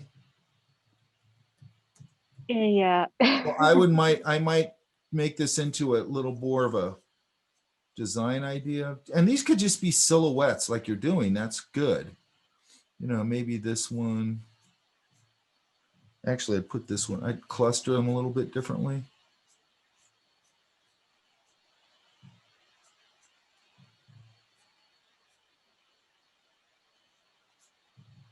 And then maybe this one just goes out of frame and I just see some that. And maybe a little more grass or whatever.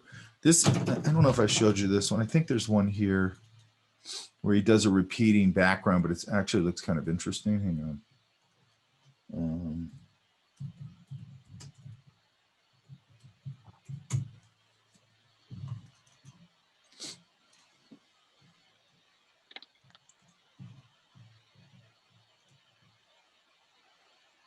Plus, I love the color on this. Here it is.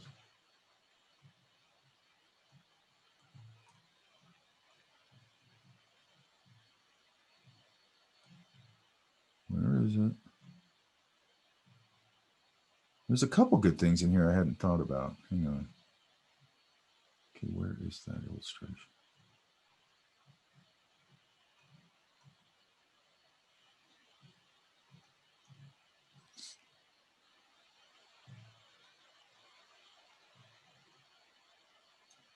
Well, here's one. Come on. And he is repeating it there, but they're a little bit bigger and smaller. But see, that's just very simple. Oh yeah. Yes. Yeah, I can see it. And then let's go here. He has a lot of good stuff in here I forgot about. The one I was looking for is that one right there. And then down here,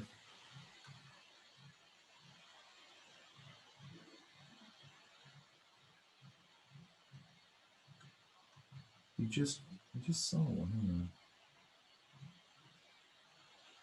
Here. I mean, from a drawing perspective, that's not that dissimilar for what you're doing, correct? Well, yeah, I can kind of see the similarities between the Yeah, two. but look at like how simple that drawing is, and then he's just kind of really bringing it to life with his values and his colors, right? Yeah. It's very simple, very designed. It's very similar to your pose, by the way. It's just flipped, right? Yeah, pretty much. And what I do like about that is there's also another opportunity there where you could turn it to that thing and he's kind of, you know, creeping up on it like that, right? And then you're getting a little more of the kid if you want to do that. I don't have a problem with the back view. I think that's fine. Yeah. But it's just a good example of like, this is his stuff is, you know, it's very simple, but it's really beautifully done, right? Yeah. And he works in both. He works in digital and traditional.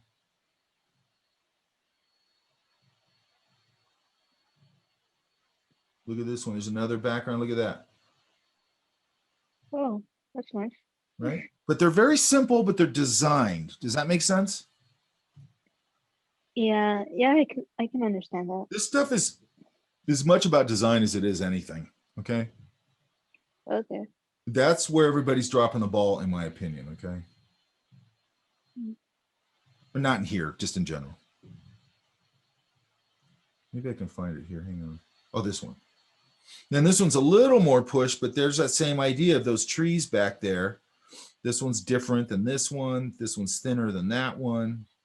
This one goes into a little darker value. So on, this one goes cooler. Look how that pops back behind it and gives it another layer of forest depth. Does that make sense? Yeah. Yeah, that's what I was kind of thinking. Like once Well, you were starting to explain it more. I'll link this guy on Canvas. Okay. All right. Yeah. Yeah, it could definitely help. And I'll try and get everything up quicker this today. I have like, I got to edit one. It won't take me any time at all. I got to edit one. Another one take me a little bit, and then I'll do this one right after. Or I might even just do this before that because this class is easier to edit than those.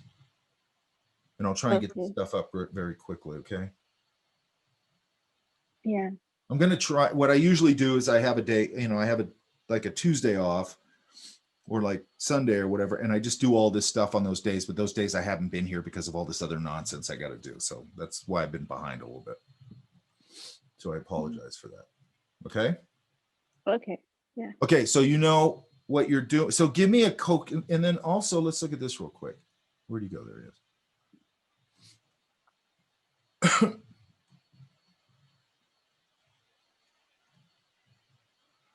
Look, this whole area is basically one thing where he broke up the colors a little bit, a little brighter, goes a little more ochre back there. This, I mean, it's a very coherent color palette. Does that make sense? Yes. Yeah.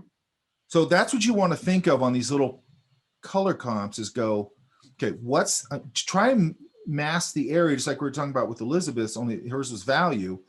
Now you've masked it out pretty good with your value. Now go, okay, I got to translate that into color.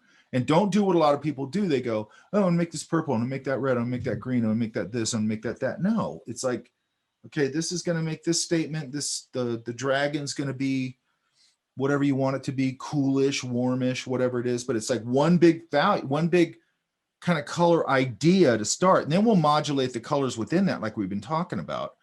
What's the kids wearing? And then what's the grass and what's the background? And so you only have about 5 big areas you got to figure out first. Does that make sense? Yeah. Okay.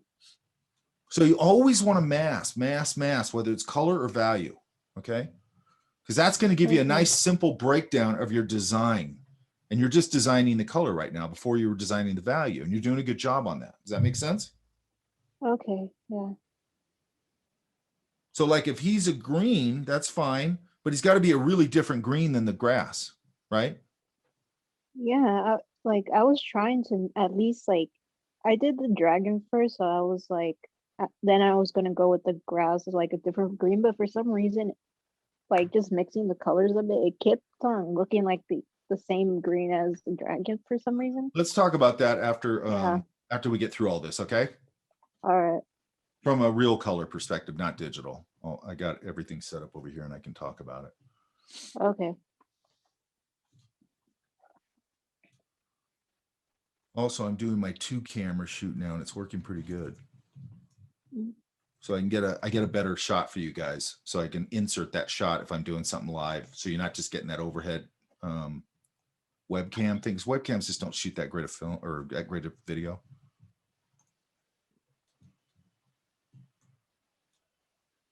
What's your major, Alin? Oh, my major? Okay, so I've been kind of indecisive, especially with like what my sort of style that I want to kind of go through would work out like in terms of what I want to focus more on in art.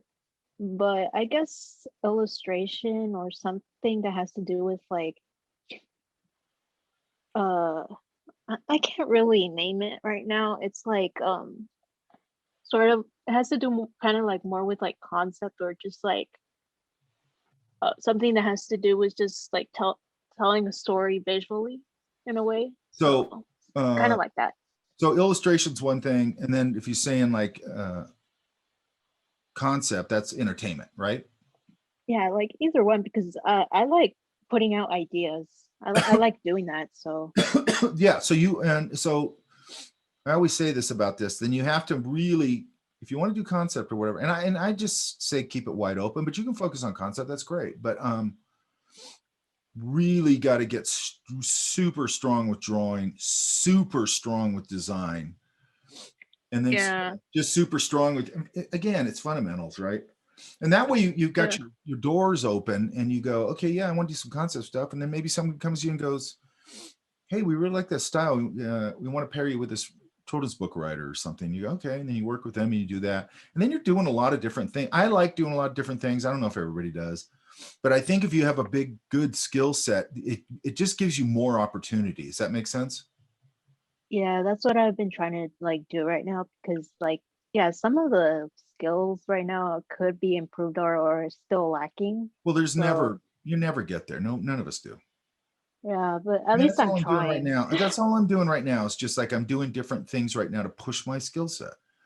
I'm like Yeah. really trying to push my skill set right into places that I don't normally go. And it's like, well, and I'm having a blast with it actually. You know what I mean? Oh, yeah. Okay, Yeah. guys, give me 2 seconds. I'm gonna go grab a cup of coffee. Yeah. Yep. My carafe thing didn't work. The coffee goes cold in it. Hang on. Okay. All right, where are you at? Hi, I'm here. How do you pronounce your name? Feng Zhao. Okay, I gotta remember that. Feng Cha. Okay, what do you think?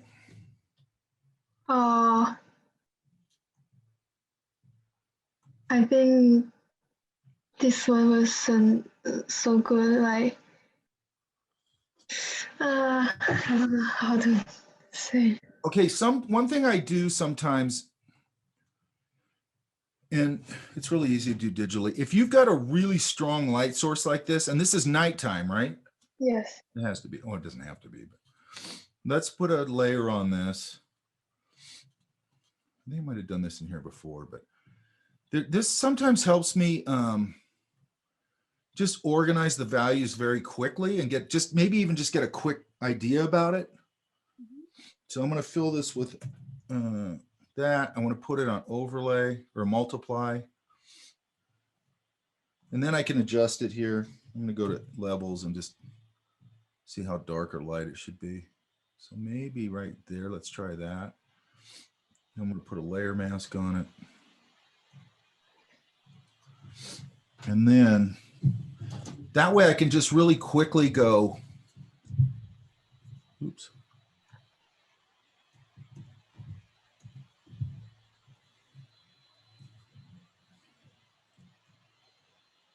Oops.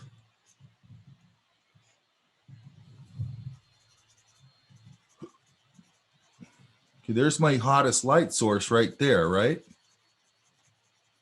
Yes.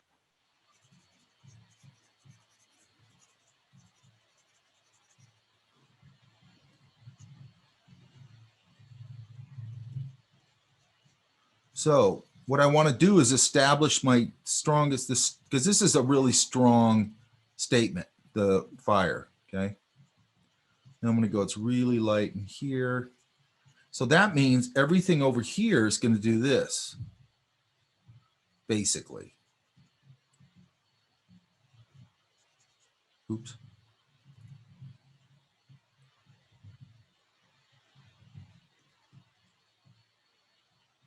I don't want anything here to be stronger than my initial light source because that doesn't make sense.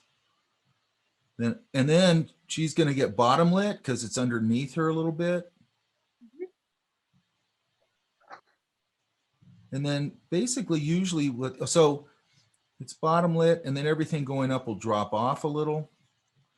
Be stronger here.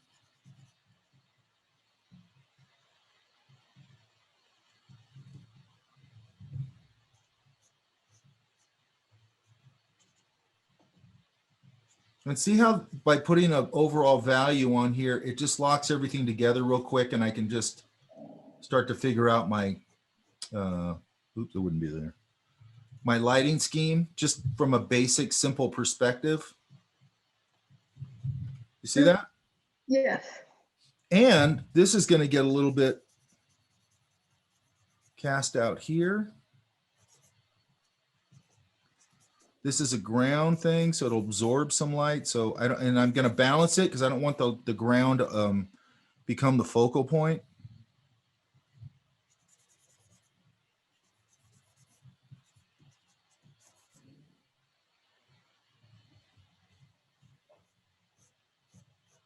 And then the beauty of doing it with the what do we call it, layer mask, is I can come in here, flip this to white, and I can paint things back in and really, and then this has got you got a light back here. So maybe, can that be lit up just lightly? Uh-huh. Give me another little source and maybe I can just get a little bit of backlight. I don't want too much there because that's a little lamp. And then this, like this teepee thing would probably have another rod that I wouldn't see. Oh, I have to do it on another layer. Hang on. And now I'm looking at it and going, I think all this back here. Let's go. I'm going to put another layer on it. all this back here, that can be, there can be a little bit of like a, whatever that is, clouds or whatever that is back there, but it's got to come down a little bit, I think. That way, because this is, you want to really emphasize this cool lighting, correct? Yes. So I'd probably come in and knock that down so that lighting's really, you can have a little variation, have some light night clouds back there, but not too bright because you want her to light up and all the characters to light up, correct?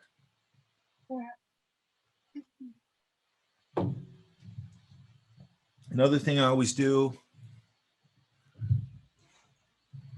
is I put some embers coming off the fire.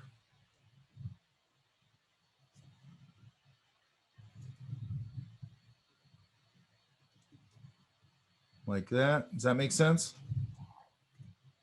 Yes. And then this, I'm probably going to see a little more of another one of these, and it's probably going to be in a shadow value because it would be inside, not outside. That makes sense? See how that helped it? Yeah. And then back here, I might be able to go.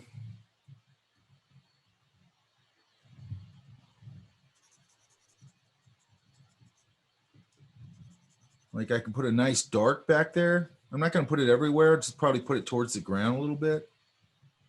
And that way, if I put a couple of dark values back here, they're going to pop this foreground value, correct?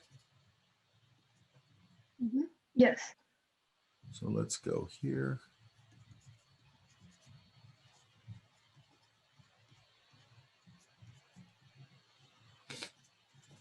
And that could even be a mountain back there or something.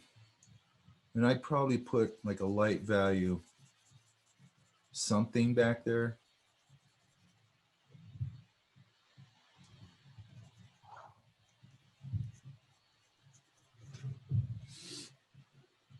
And then there's some parts on the sky that are revealed.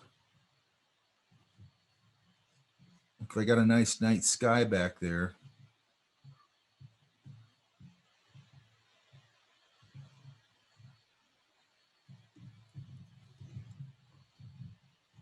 Let's go to 100% white.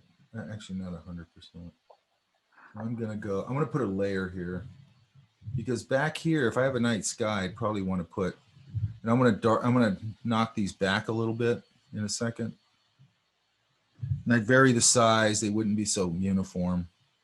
You got to make sure they don't start getting uniform. That's why sometimes it's nice just to spatter them. And then I'm gonna knock this down a little. Okay, so now the stars are a little bit knocked down. And then just here and there on a thing like the stars, if I put a bright spot right in between them, you know, it'll pop, it'll start to sparkle them a little bit. Just here and there. So that gives them a little bit of depth when some are a little brighter than other ones. Yeah? Yes.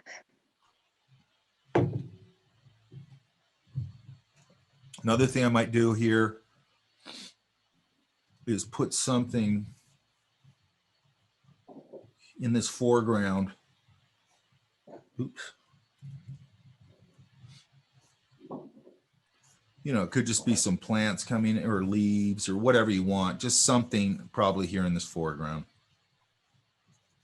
Okay. And it probably could be a little darker than that. This is night and things are going to get pretty dark. You don't want to go to black, obviously, but could even be something hanging over, like a tree hanging out here.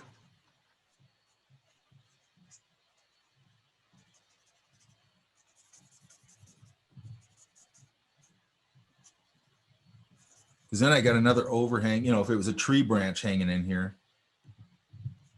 I got a dark shape in here, right? Yes. And then your moon, maybe that is, I wouldn't make this so complicated here. It needs to be worked out. And then maybe the moon is, let's see. I'll dial this back. Hang on.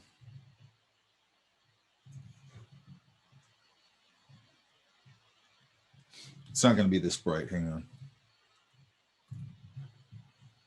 Let's do it this way.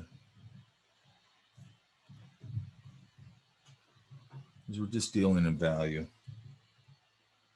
That's a little better. You know, and then maybe I just kind of go. Another thing you could do is I could come back in here and get another one of these.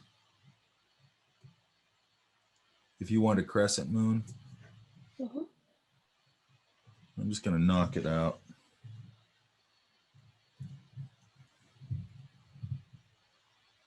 Then maybe just soften that a little bit. If it was a kind of a foggy night or just a lot of atmosphere. Where is it? Hang on.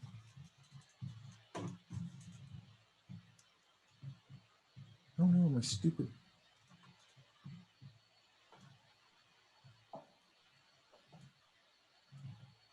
There it is. Yeah, maybe I just soften it a little bit. And then like if you're going to do things like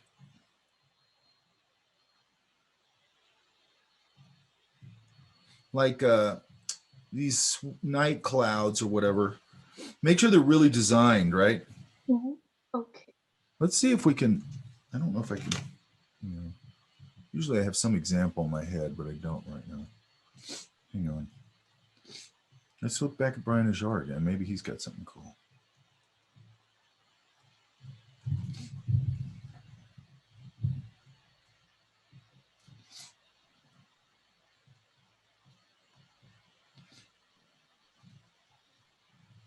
This is a really dense, starry night sky.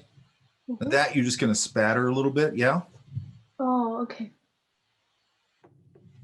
What I do is I just kind of hit it. I'll show you after lunch. And then I go in and I hit a couple of them. That way it's random, but I'm getting a little bit of depth. I'm trying to see if he has one with a cool cloud. These are pretty designed. See that? Yeah.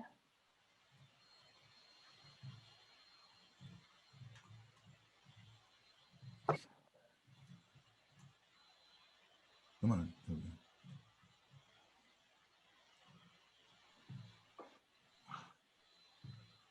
See that? Yeah. So look, this is wet into wet, right? Oh. So he dampened down this whole paper and then put this in. That's how he's getting these soft edges like that. Mhm.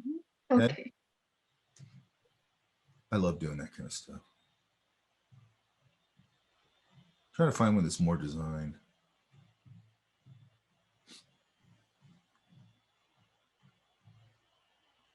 These clouds are really designed.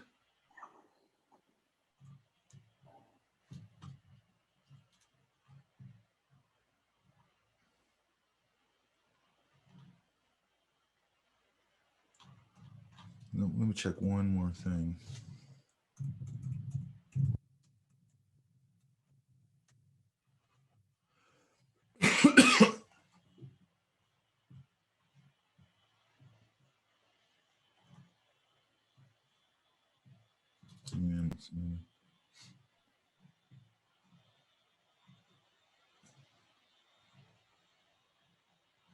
Oh, well. Anyway, just make sure that's nicely designed. Yeah. Okay. Got it. Now we're starting to get a little more of a more of a coherent lighting scheme now. Does that make sense? Yeah. Let's pull out a little more. Oops.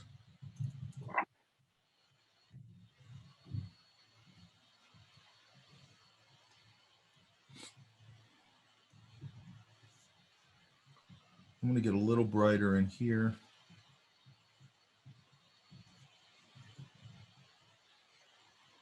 So I get brighter in there, I can get a little brighter out here.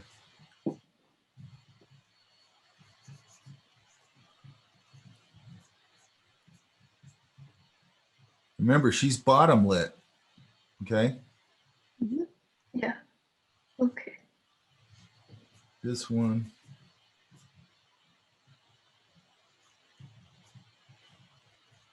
you know, and I'd pull it up to where, and then the other thing I would do is probably, because it's going to drop off when you have a really strong light source like that.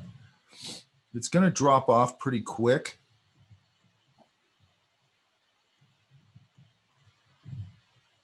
So that means I can come in here and get a pretty dark value on here. I'm going to turn this into a multiply layer. It's too dark, so I'm going to change it. Now it's too dark, so it's, oh, there it goes. So let's say it's there maybe. Same thing over here. I can start to, you know, it's going to get a pretty strong shadow value. And that's really going to make these things read. Does that make sense? Yeah? Yeah. You know, and I'd have to get it all worked out. This would probably have a pretty strong shadow coming out of there, probably out of there.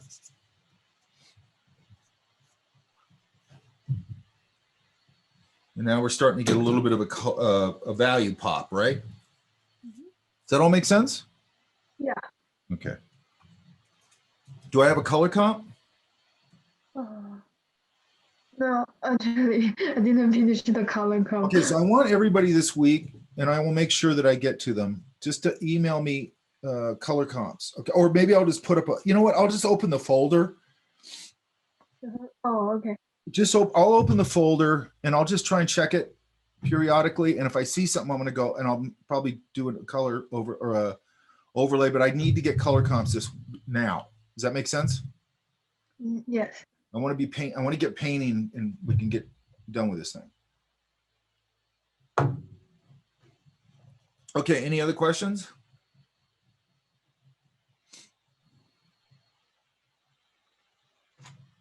No, actually, no. Okay. But it all makes sense, right? Yes. Okay. Thank you. When you got a strong light source like that, you got to really take advantage of it. Here's my silly kid page. Let's get rid of that. Okay. Who's up?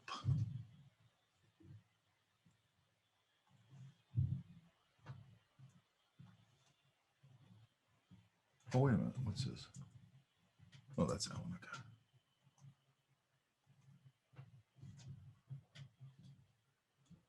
Where you at, Robert? Right here. You moved her off center, right? Yeah. I like that better. Now, here's the thing. I like this foreground tree. Do you like this foreground tree? I like this foreground tree. A Yeah? little bit. Yeah. Huh? Yeah. Now, you got a really short line back here, right? Yeah. It's not going to meet like that. It's going to come up in here and there's going to be, you know, stuff coming up in here. There's going to be bushes and things back here. It's probably going to be lighter in value because it's night, or darker in value because it's night. And then back here, I'd be careful with how saturated that's getting. And also don't outline everything, right? Okay. We're going to have some line in there because we're doing it with pencil, but it's going to sort of disappear. What we wanted to do is disappear and marry into the wash. And then at the end, I'll show you a couple of things you can do to pop, like a little ink or a little gouache or a little pencil or whatever. You know what I mean? Yeah. Actually, it's in the video I gave you. But I like this tree in the foreground. I think I just wouldn't get so hard with that, whatever you call it. That. Sorry. Make sure that these are really designed, right? Yeah. What we want to do, see, this is where, because I just had somebody else do this in my other class. They're doing a children's book thing. When you start jumping over and using line, it means that you're relying on line and you're not relying on paint and value. Does that make sense? And we want to make sure we can do this without line. You're going to have some line in there because you're doing it with pencil, but it's going to marry into the color a little bit. So it's got to sort of hold together as a value and color relationship. Okay. All right. So like here, instead of using just line there, you know, I might get a darker value and go, okay, there's going to be a, you know, a fold right there. You know, don't get these hard edges. You're not going to get usually those hard edges with whatever you call it, with fabric. This might be just pulling against her leg. Okay. Unless she was really in fast motion, it's probably just going to pull against her leg, I would think. Okay. Maybe this just goes into a little bit of silhouette. I don't know. Here, and then this can go dark in here because that's folding around. Make sure this flows down. It feels natural. Oops. It's nighttime, so this is going to cool out a little bit and get a little bit. Make sure this figure is completely finished out. Yeah. And I've seen you do that, so I know you know how to do that. So get everything super designed because I want to go to paint. We have to go to paint this week. Yeah? Okay. You know, there's probably going to be like, where's the moon? The moon's right there. So you're probably going to get this sort of radiating shadow thing, you know, going kind of towards a viewer. Is this a path back here? Oh, no, that's a shadow, right? Yeah. Okay, so make sure if you're laying a shadow across this color, that it's a darker value of this color, right? Okay. So if this is sort of greenish or whatever, you might just knock a little red in there and kill it a little bit, right? Yeah. Greenish blue. Yeah, it could be greenish blue. Oh, There's a bunch of different ways you can do it. Yeah, it could be greenish blue. Yeah, and that's a good point. You could just knock in a little darker, but you're still gonna have to neutralize it a little bit. You could knock in a little darker version of blue or a little more blue, but neutralize a little bit. So then you're getting that sort of idea you're talking about. okay. Hang on.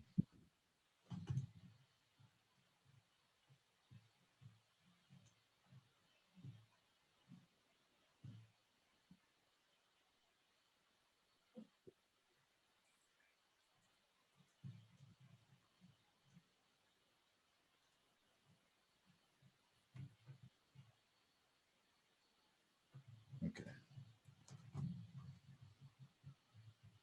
So organization, you got some cool things going on it, but get it organized. Like this up here is like way lighter in value than here. If that's a night sky back there, it's got to all unify, right? Yeah. It could get a little, you can get a little lighter towards the horizon. These trees back here could just go pretty much into silhouette, just like that Brian Ajar stuff we were just looking at, with all those different variations of the forest back there, right? Yeah. Look at those and get ideas. I mean, those are, and by the way, you're not swiping crap there. I mean, those are just typical design solutions.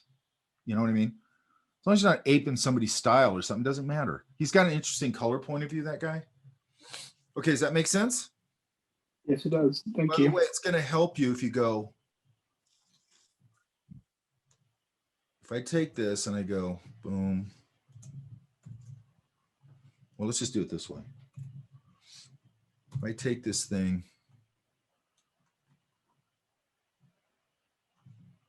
at some point,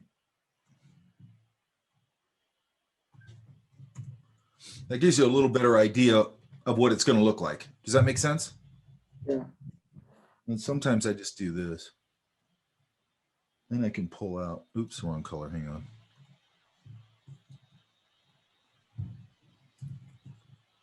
It's going to end up with a border, and then I go, what's it going to look like just with a border? And something like that. Keep this front foreground tree idea. I like that value, and I like the way you washed it in. I like this, the grainy stuff and all that, but just knock it down a little bit. Don't use ink for that, right? Just keep that in your pencil work. Yeah? Okay. What color pencil are you going to use to do your final? Not sure yet. Like one of the, probably like a regular blue or like. Don't use blue. Okay. Actually, for this, you could because it's a night scene, but I mean, you could. I don't tend to use blue because it can get a little bit, I mean, sometimes you do, but it can get a little bit muddy for some reason. Okay. Like a nice warm pencil is nice. Okay. I'd like you guys to try that. You don't have to, you could use a regular pencil if you want, but like I just picked up some pumpkin orange Prismas. Those are really nice. My favorite is the Derwent terracotta Derwent drawing terracotta. It's my favorite. That's probably my favorite pencil that has a color to it. And that whole range is a very natural color range. Even the blue is a very natural slate blue. They have an ochre. They have all these different colors. They're really cool. But again, the reason that it works is because it sort of disappears under the washes and marries with them because it's a more natural color. And then where there's a little bit of line showing, it's a little pop of warmth. Does that make sense? Yeah. And yeah, when you're doing a night scene, you could do it, cooler pencil. I mean, you could, but I would try the warmer one because then you're getting those little bit of vibration between the warm and the cool. And it's also, again, it's going to disappear more or less until you want to emphasize it a little bit and that kind of thing. Does that make sense? Yeah. Okay. Let's get everything you. finished out. Okie dokie. It's like you did in, I've had you in at least 2 classes where I've seen you do pretty finished work. And did you do a value comp?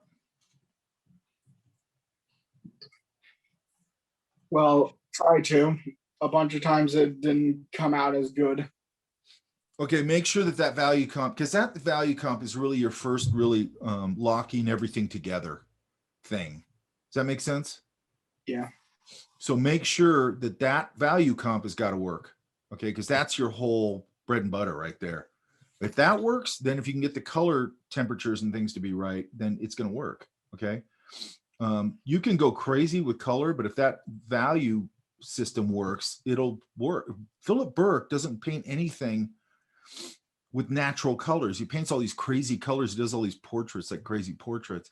They work because the value structure works. I mean, his color choices are great too, but his value structure works. Does that make sense? Yeah. Get on it. Yeah. Okie I dokie. have time. Okay, where's Sydney at? I'm right here.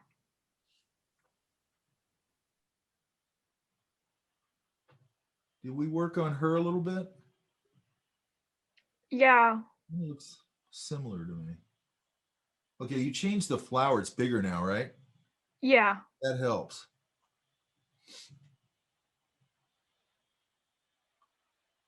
Which one do you think? I know which one. Top left. The value one? Yeah. Okay. Because the other two in the value in the color comps are if the sun was to the left or right and the side in the beams in the gazebo Oh, I see. are creating shadows. Yeah, I like that. Go ahead. I'm not really like that good with like shadow casting. So that's you're- why I like the top one. You're pretty close, actually. I think it might, let me see. I think it might go.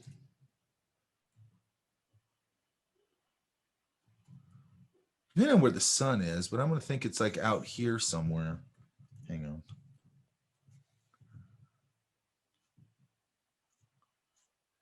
I don't want that dark. It's too dark. Hang on.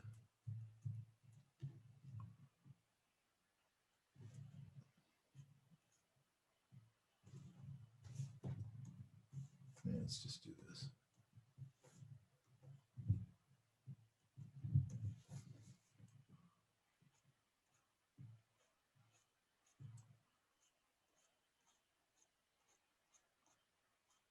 Yeah, I think yours actually look better. The main thing I got to do here is I got to get it so the floor, I'm turning that form. Let me try this.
I think you just do something like that, it'd be fine.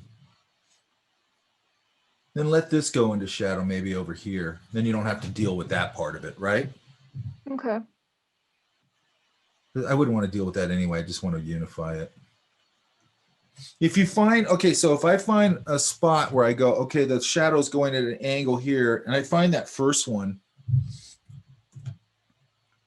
and go, okay, if it's casting a shadow like here, because I wanted to cast the shadow and do two things. I wanted to cast a shadow and then show the surface of the floor that it, that it's changing direction and plane direction. Does that make sense?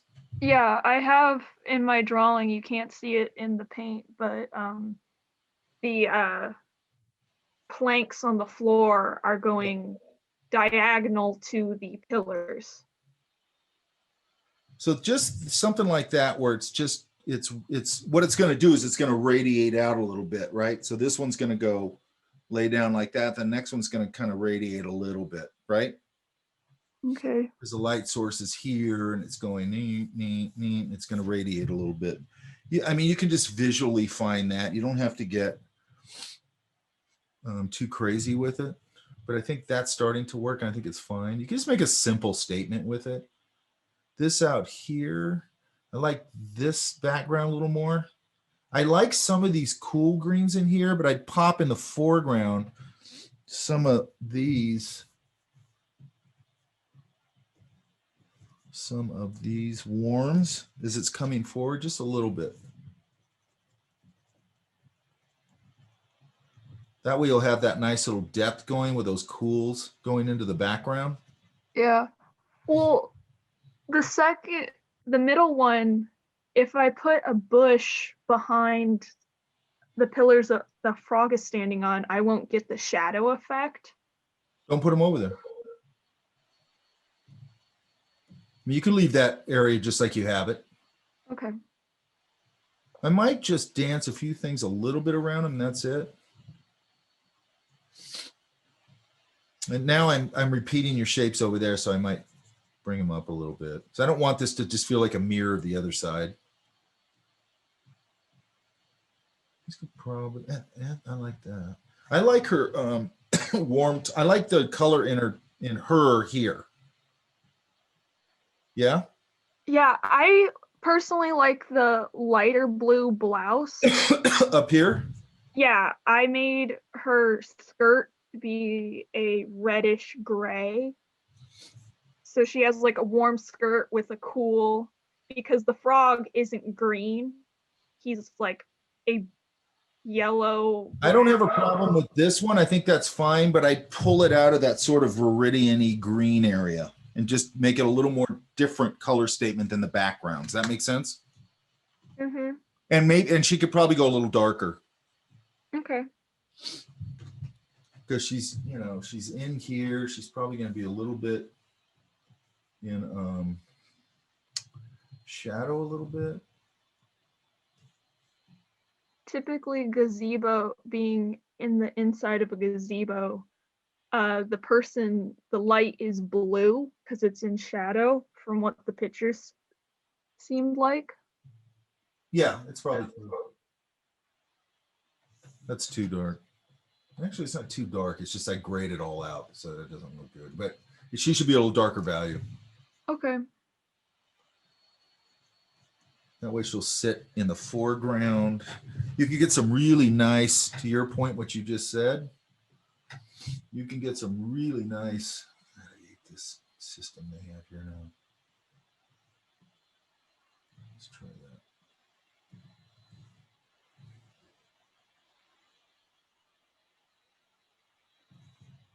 I'm gonna gray it out. I'm gonna keep it a little blue. See if that'll work.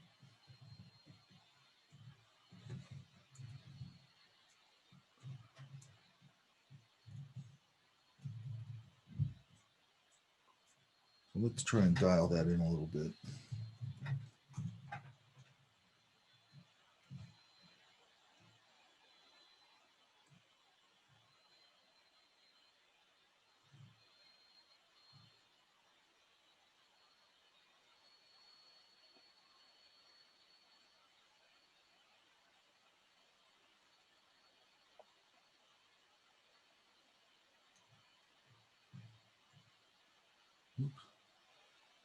Maybe there.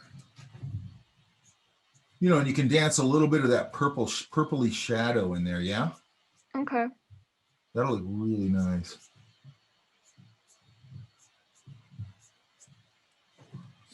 You're doing it a little down here, it looks like.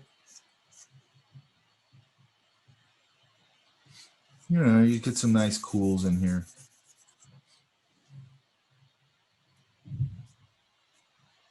How would I do the lighting on her face? Well, you could break it up pretty simply. I would try and break it up pretty simply and go. I would warm that up a little bit. Let's see if we can get a quick. See what this is. It's too yellow.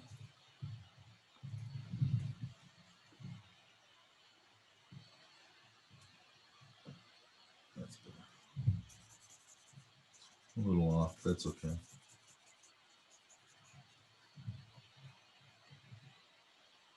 Yeah. Let's leave it like that. And then I'd probably come in here and shadow out this side a little bit. I'd have to decide what kind of darker value I want to use. Right now, I'm not going to worry about that too much, the color. You know, because this side of the face can go into shadow pretty much, right? Okay. And then I could put a little bit of shadow value here.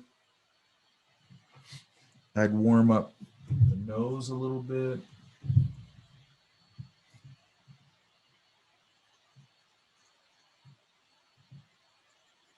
The areas where the face is going to get a little pinker, get a little more blood in it.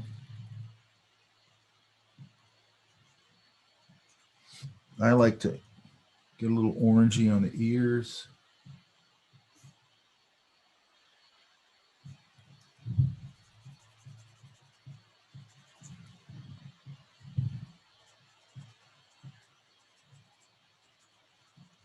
You know, try and find all the places where I can, try and find the places like where I can cast a shadow, like, oops, under the nose, under this lip a little bit, maybe a little in this eye socket to start to shape out the eye a little bit. You know, and she's stylized, so I don't have to get all crazy with it. I just want to get a little bit of that, maybe a little bit of that zygomatic arch right there, a little bit of a shadow value under her neck. I want to make sure that's kind of nice and soft.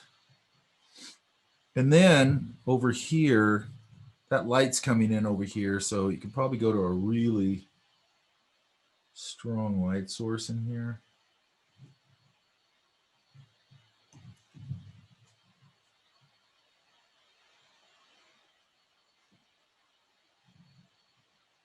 On that side of the face, like some nice sunlight. Okay. Now I'm going to talk about this after lunch, about just real quick blocking this kind of thing in. I want to talk to you guys about underwashes. So when you go into it, hopefully you're approaching it all kind of locked together. Does that make sense? Mm-hmm. And then same thing over here. You know, what's the color going to be hitting her here a little bit? Probably wouldn't be that strong, but it might be. Might just be a lighter value of her shirt, and it'll go a little warmer. You know, this is going to get hit a little bit with some sunlight. A little specularity in the eyes, so on and so forth. Some darks in here. I would describe this like all this stuff's got to get described, what's going on. That can come out there. A little more of that thumb in there.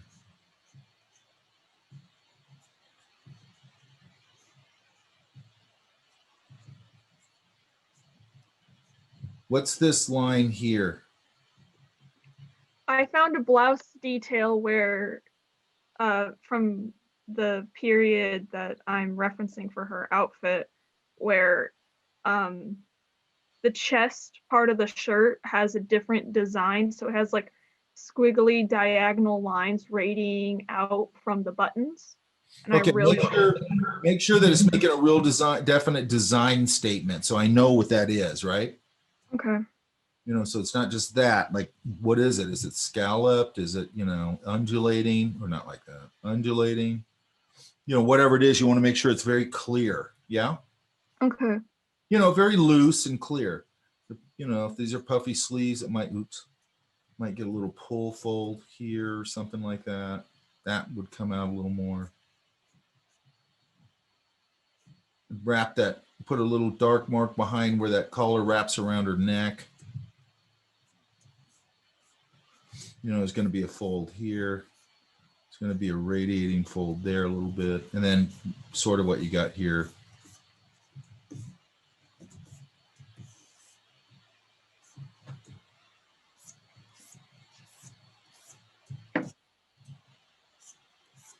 What kind of pencil are you going to use to do the final? Graphite. Are you going to use graphite? Mm-hmm. Okay, make sure, what, like a 2B? Yeah.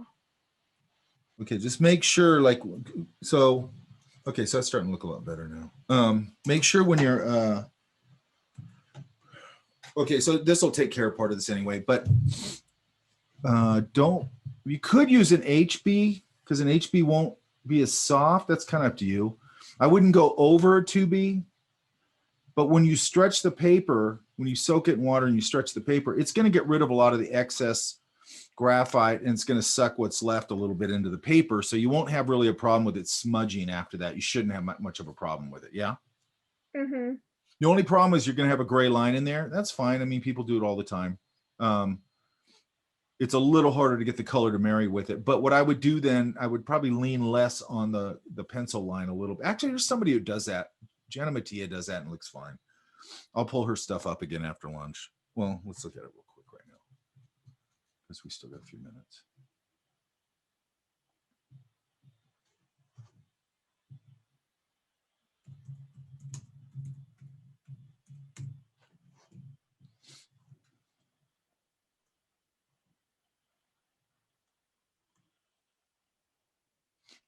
Let's go to her website.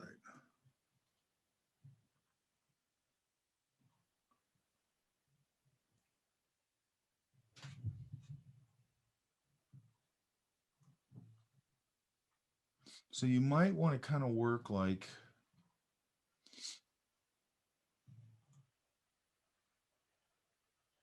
come on. So she's doing this as pencil washes over a graphite drawing with quite a bit of value in it. Does that make sense? Mm-hmm. So like her drawings start, she has that drawing somewhere, the original one, but they start kind of like this. And then she just kind of washes watercolor over it, you know? I wouldn't go this dark back here, but like you can do a lot of this kind of stuff if you want and work out a little bit of value. Don't go crazy, but that way to hold a little bit of value when you start. Does that make sense? Yeah. Which is basically, it's a grisaille technique. But it works really nice. If you don't overwork the drawing, you can't overwork the drawing. I wish I could find, oh, let's do this.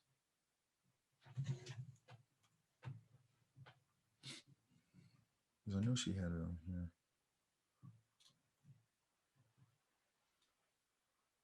See, that's worked over a graphite pencil. Yeah.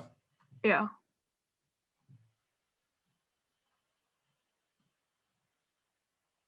You can really see it here. She's just starting to float the color over it. Come on. Here. It's starting to float the color into here. So I'd kind of work that way. Okay. You know, I mean, she's going pretty rendered. I mean, I kind of like doing this when I draw like this because I just naturally start putting value into it.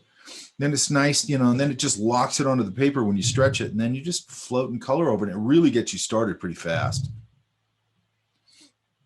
Again, you just don't want to overdo, you know, get all hung up on rendering. That's all you don't want to do. Look at that. That's cool.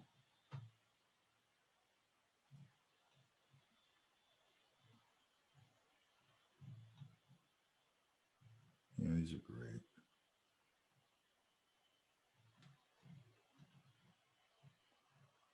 Anyway.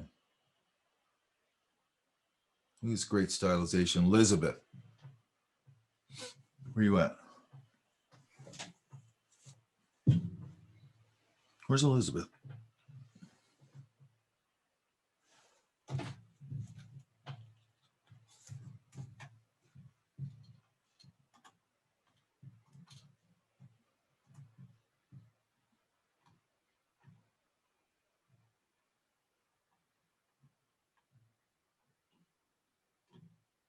Anyway, okay, so that makes sense, correct?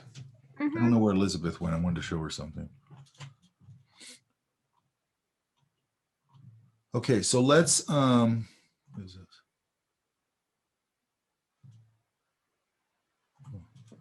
Let's take a let's take a half-hour break, yeah? Okay. And I just want to Elizabeth.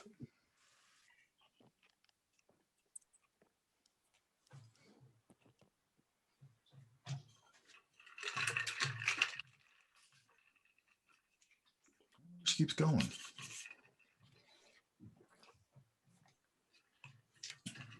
Let's take a half-hour break and be back at 12:30 or yeah, 12:30. Yeah? Yeah. Okay, guys. I'll be back at 12:30. Go eat something. Okay. And I just want to go over some of this watercolor stuff so we can start getting into that. I just want to briefly talk about setting up the washes and things like that, okay? Okay. All right. All right, 12:30. Did you see the Jana Matias stuff? I was trying to get you to come up on before we went to lunch. Yes. Oh, okay. Is your mic not working or something?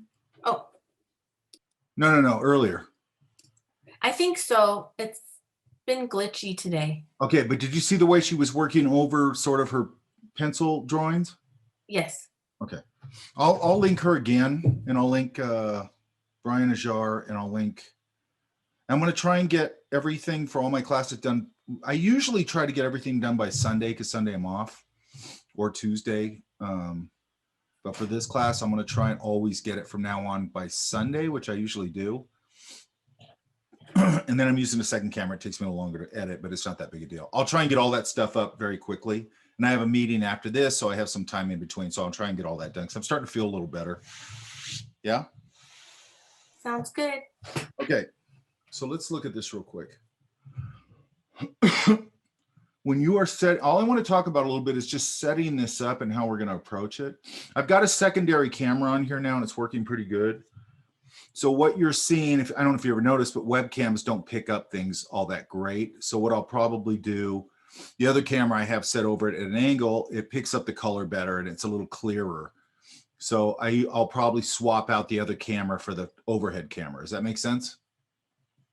And I'll probably, and when I'm doing these things too, I'm usually pushing color and value and all that kind of stuff a little bit so you can see it on camera. But I think with the secondary camera, I might not have to do that as much. So let's switch over here. So let's get rid of this share.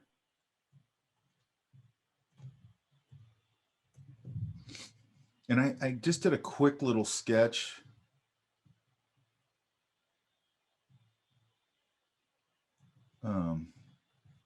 Based on Elizabeth's thing. Hang on, let me get my camera. But I'm going to say my light is up here, upper left, okay? And I'm just going to make up a couple of colors in here. And I'm going to flood this area with some water because I want this to just go wet into wet. And I'm probably going to make some questionable color choices here because I'm just making this up.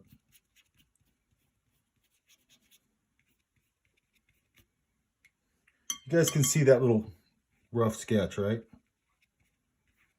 Yeah. Okay, so I'm going to take some sky color. You know, it doesn't have to be blue, but mine's going to be blue. I'm going to go a little.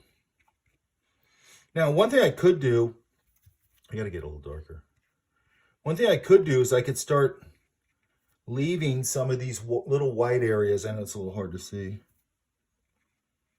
As I'm building this up. And as I go up, I'm going to go a little darker in value on my, I'm going to go right over that tree. I think it'll be okay. And you can see I can start to lift these out and get a little bit of these sky, puffy sky things. Does that make sense? Yeah? Yeah. I want to take a little more of this color and put it on the interior of the cloud so I can start to get a little bit of shadow values inside that cloud. I'm going to swipe my edges where they need to be softer. I'm going to pull a little out down here. I think I'm even going to go a little warmer towards the horizon because the horizon tends to get a little warmer. So just really hardly anything. I'm just adding a little bit of yellow ochre down there. I'm going to pull out another one back here. Okay, now, Elizabeth, because we're talking about this lighting thing. Do you remember? Yes. Okay, so let's just say this house is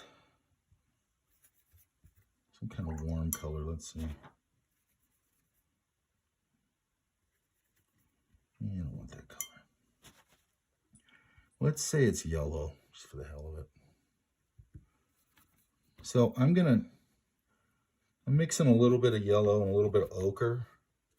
And have a scrap piece, like I keep this. And I go, is that too much? Well, I think it's okay. So what I'm gonna do is put the lightest value down first on my house, okay? I think I'll flood that too a little bit. I like the colors to intermingle.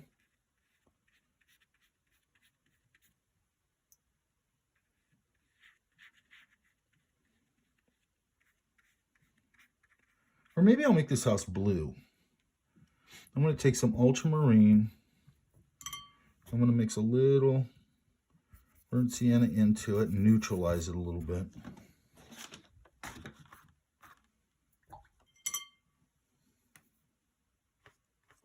So let's say it's that color.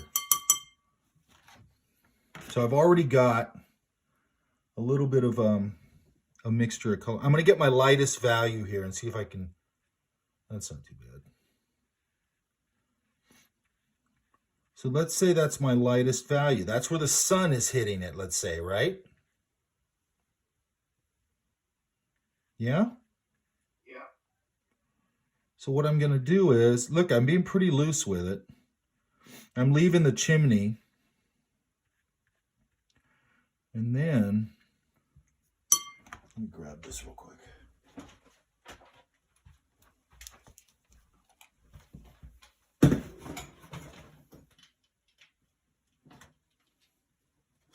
I'm going to turn off my mic for a second while I dry this. Okay, so it's dry enough. And then I'm going to go here and I'm going to get my darker value of this thing. Make sure it's darker. Yep. And okay, so the light's up here. So I can come in here and just darken up this side of the building.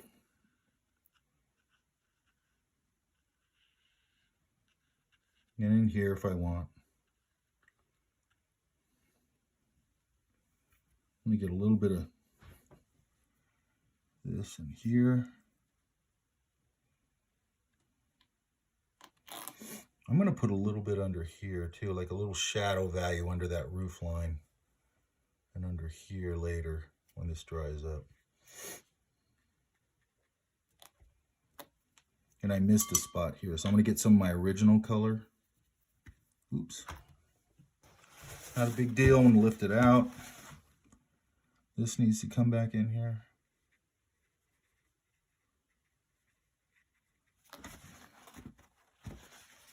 And you see how I'm going to start to define the planes on this side, Elizabeth?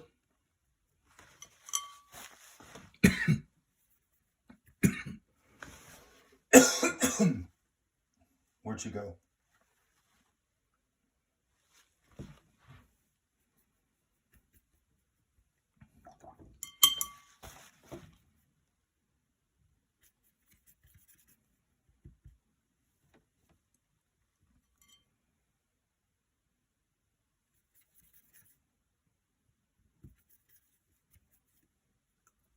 Trying to make a neutral red here. That's probably okay.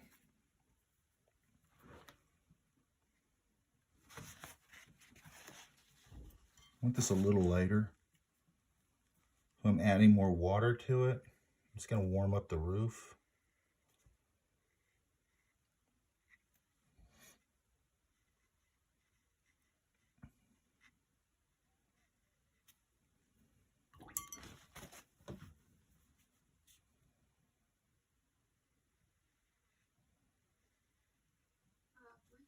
Hmm? Is your mic meant to be off? Because we can't hear you if you're talking. Oh, sorry. You got me now? Yeah. I didn't say anything important. Elizabeth. Yes. Okay, do you see how I'm just going lighter and then I'm coming over here and starting to define the darker values on the unlit side, the shadow side? Yes. Okay, so is that making sense? Yes. Okay, now I could probably take this little bit of a purpley wash and I'm just going to make this, you know, silhouette. I don't need a bunch of stuff with that. Get a little silhouette going here. And I would keep working this house because this plane down here is coming down. And I'd probably warm this up a little and get a little more red in it, but it could be this color, it's fine.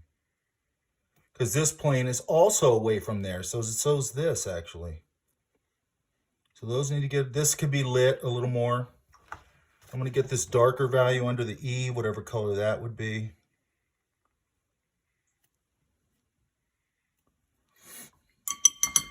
Then I would flood this in.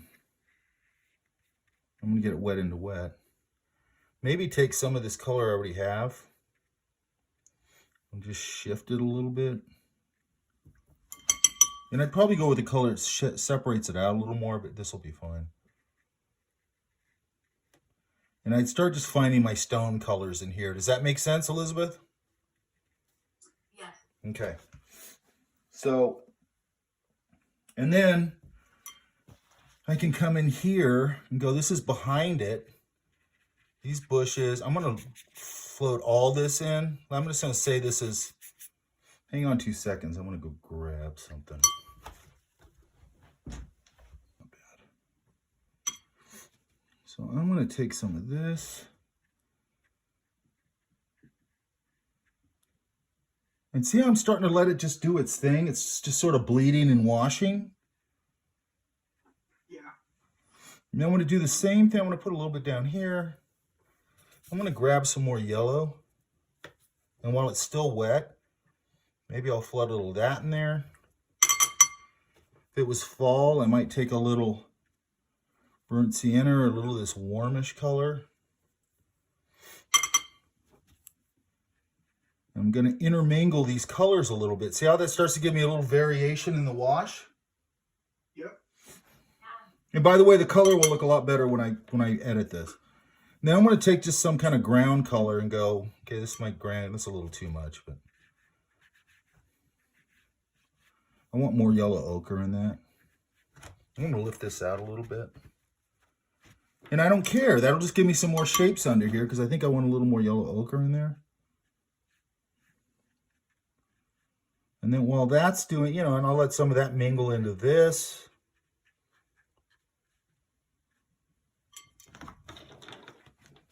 You can see I always keep this in my left hand so I can dab things out before they get out of hand. And then I'm going to go, what else can I put in here? Okay, so maybe I'll go get my same green. Where'd it go?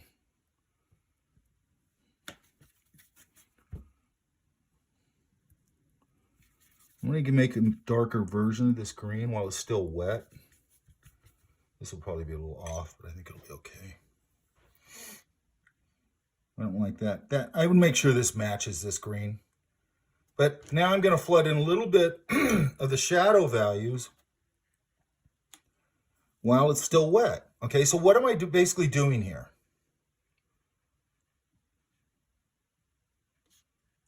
Giving shape and form. Yeah, and but what I'm really doing is I'm just getting a nice loose underpainting. Does that make sense? Yeah.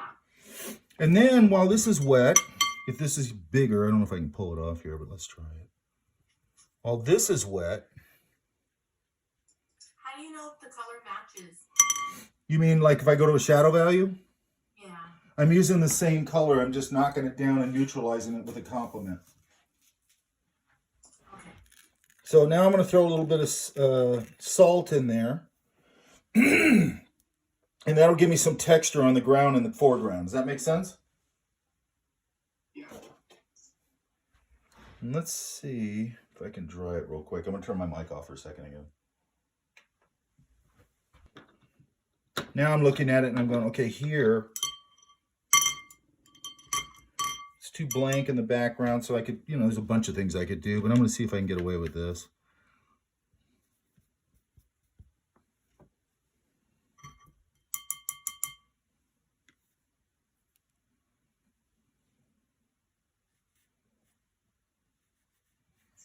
Maybe I could just put some hills back there. And I'm going to break up the top so it looks like there's like trees or something up here. Maybe it just goes up this way.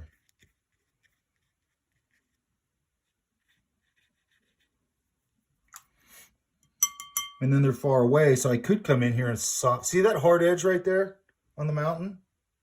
Yep. I could come in here and soften that if I need to. Then go, okay, I like that, but I'm gonna leave the rest of it hard edge. Like I'm always thinking about these shapes. Or my edges, I mean. And then I might do this. I mean, this is probably, I'm just trying everything right now. Maybe I'll put,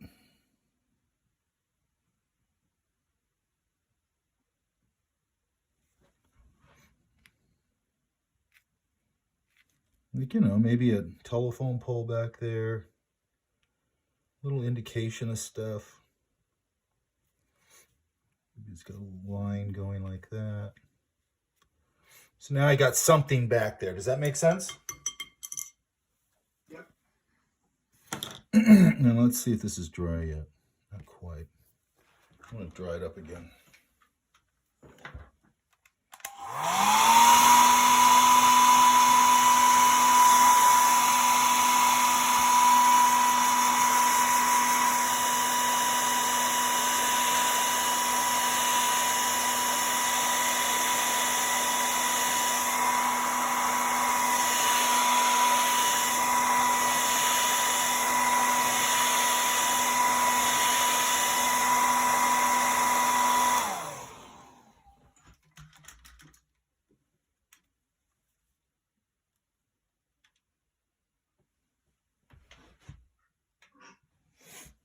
Okay, so one thing I just noticed, hang on. So now I would start coming in here. Okay, so let's just say that's our underpainting, yeah? Yep. Now I'm looking at it and going, I need some, I don't know, maybe I'll mix another gray. I'm gonna mix a warm gray. So I'm gonna go with some cobalt and some brilliant orange. That'll usually give me a nice warm gray.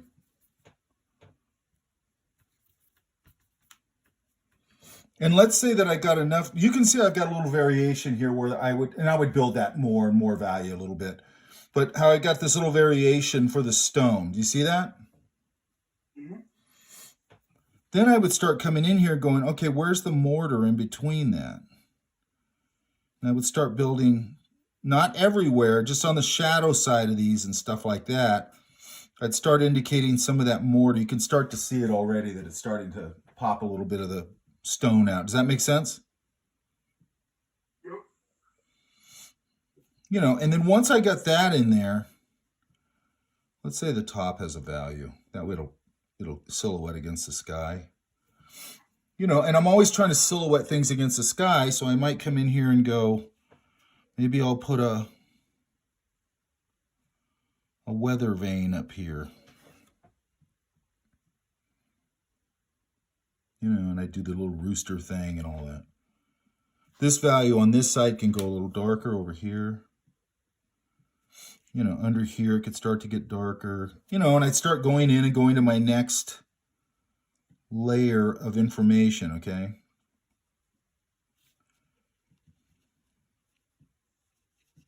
Maybe there's that roof right there. You know, and then once this dried, I'd pop that out and see how we're starting to get a little texture in there. And that's basically, you know, that's my underpainting. And then I'd have to come in here and start to go, okay. You know, and I still might flood it back with water again. Like maybe here. Might pull out some ground stuff.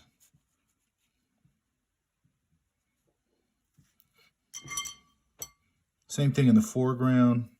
Might get that nice dark value. Let's see if we can do it this way. I'm just going to use a value I already have here. You know, and I can get this foreground color in here.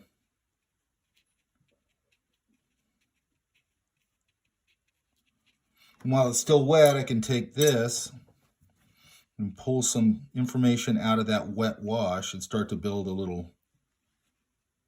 Another thing I can do, which we probably talked about, but I'll reiterate it. Then I'm going, okay, that can still go darker. I want to mix a little more red into this mix and knock it down some more. I just want to vary the light here a little bit. So the light's up here, so it's going to roll green and then a little darker green.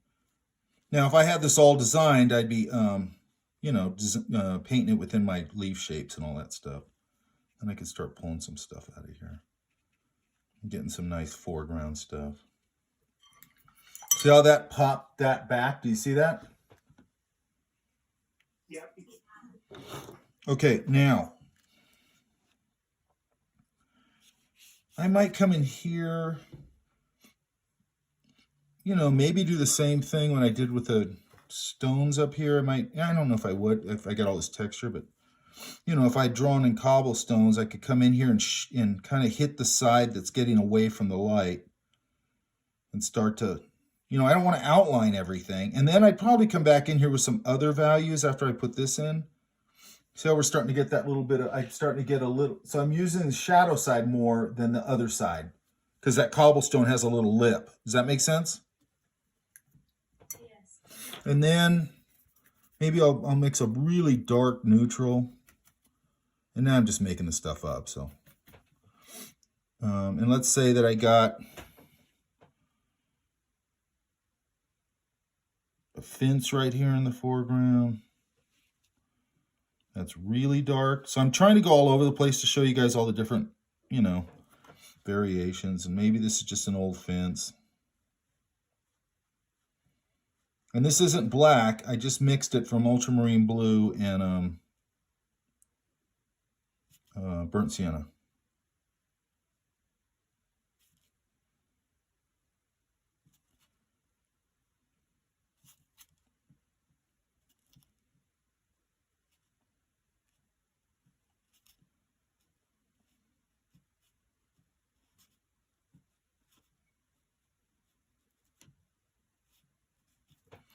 You know, and then I go, okay, well, if I have it on this side, maybe I have it on this side. So now I got a couple of layers of things going on over here. This one's still wet, so it's going to screw me up a little bit.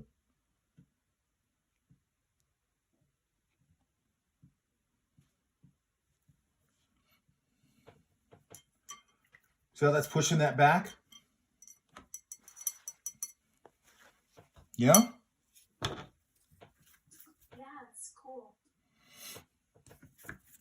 And how loose we're going, let's see if we can do this. I don't know if this will work.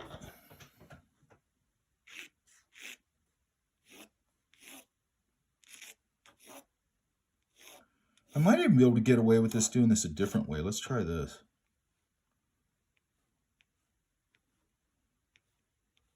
I'm going to try something here. I'm going to go to that warm gray. I want to mix up some more of that. So I'm doing cobalt and a little brilliant orange. That'll give me a nice warm gray. Let's see. Go a little warmer.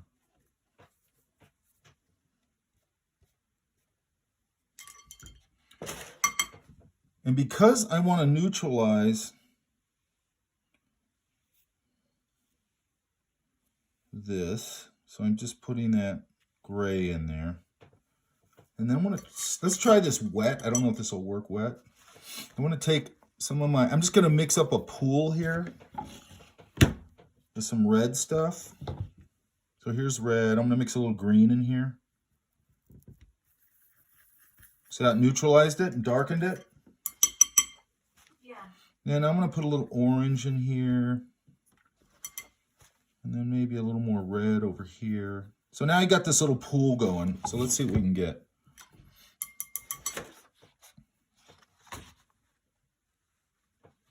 It's not too bad. So this is gray, right? So it's gonna also gray down this color I'm gonna put over it. I'm gonna go pretty light on this. I don't know if I can do it while it's still wet. I might have to let it dry. A little more neutral.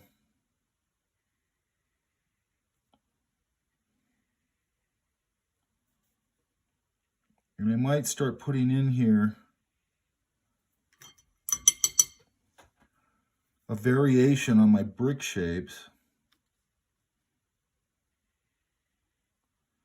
I want them to vary a little bit. So this one could even go grayish. I'm going to pull this over even though it's going to be weird.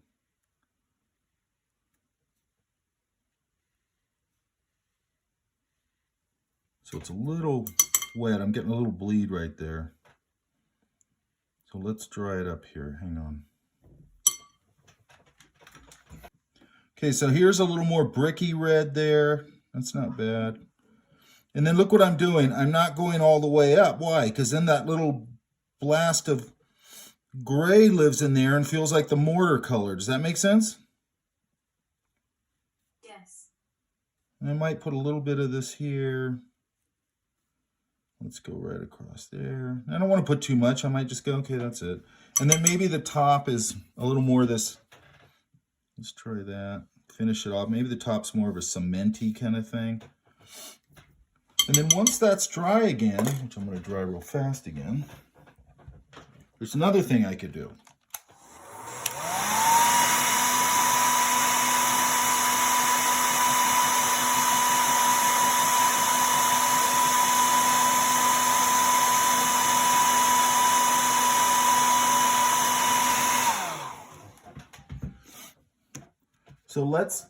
So let's talk about a unifying wash here now, okay? So let's say that I go, I think those are working okay, but let's say that I go, I want to pull them together a little more. I might just do a unifying wash over this whole thing, and it'll sort of tie everything together. Does that make sense? Yes. Like here, I'm going to go, maybe I'll give that a little tint. And I don't think it separates enough, so I'm going to kind of knock it down. See, I'm always pulling things up, putting them in, watering down my mix if I need it lighter. Yeah? Yes. And then if this was hitting the ground, then I'd come back in here and grab some more of my green and go pull some grass coming up over it. By the way, don't always do it this way. I could come in here, test it on my paper.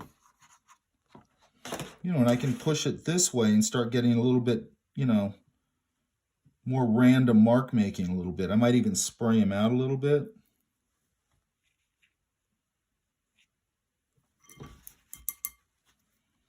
Pull these things back out again. So it's just this back and forth thing.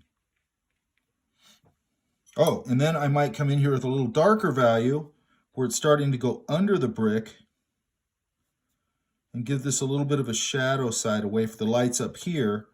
This side, I can start, and so you can see I can just start building into this and breaking it up, yeah?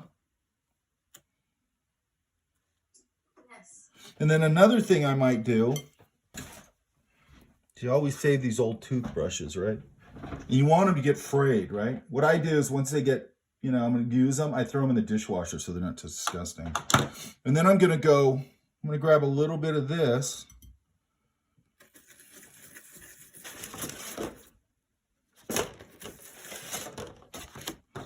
Get a heavier, you know, it could be anything. And test it. Go, okay, it's a little much. I'm going to get rid of some. See, I can control it a little bit. And I'm going to put this here as a mask because I don't want to get it all over everything. And then I go, okay, is that too much? So I can take this and start to get a little bit of texture on there. Does that make sense? Yes. Another thing I can do here, I'm going to take my sea sponge here. Got a bag of them. They all have different textures. All right. Let's just see if we can grab some of this.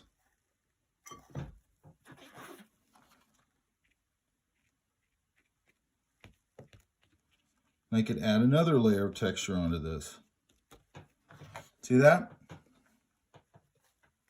Yeah, I need to get one of those. Yeah, you can get them at like, they have them at like Michael's. You can get them anywhere because I think they use them for like faux painting and stuff, but it works great for textures. Works great for rock textures. See that?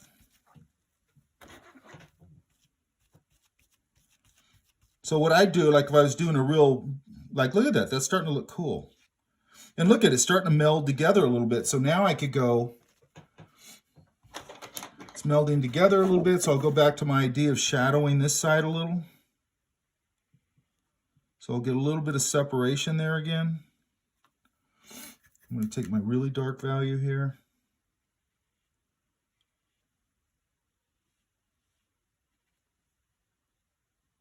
Vary it a little. Do you see how varying your washes is kind of the whole thing? You guys see that? Yes. Okay, so what you always see, or what I always see, are these very flat, boring washes when you see people coming out with watercolor or watercolor illustration. This breaks this up, so I'm losing that. Does that make sense? And then if I go, I want to put a little more of that mortar back in towards the end. This isn't going to be the star, so this is actually going to look pretty good, I think. But at the end, if I go, I want to get a little of that mortar, then I'll mix a little bit, and I'll show you guys how to do this later. I'll mix a little bit of white gouache into that warm gray mixture, and I'll just hit a couple of spots and separate these with a little bit of that mortar. Does that make sense? Yes. And it's the same thing if you're going to do stone, like on Elizabeth's chimney here. It's the same thing. I just wash in a variance of like those stone colors, and then I'd start separating them out with a little bit of the same thing. I might do the same thing when I throw down a gray. And the reason the gray is going to be okay is because these colors are great anyway, so it's just going to gray them a little more, which is fine. You know, because I don't want, brick isn't like blasting red. It's actually usually pretty varied and subdued. Does that make sense? Yes. Okay, so all this makes sense, you guys, right? Yes, thank you. So let's look at one more thing.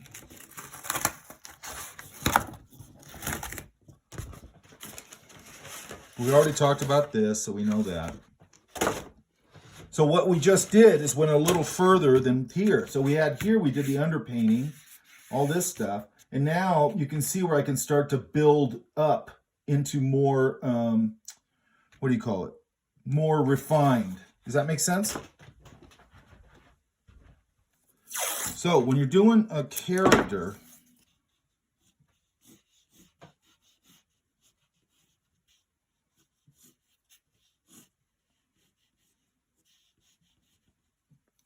put some eyes over here. So I'll kind of stylize them a little since we're talking about kids' books.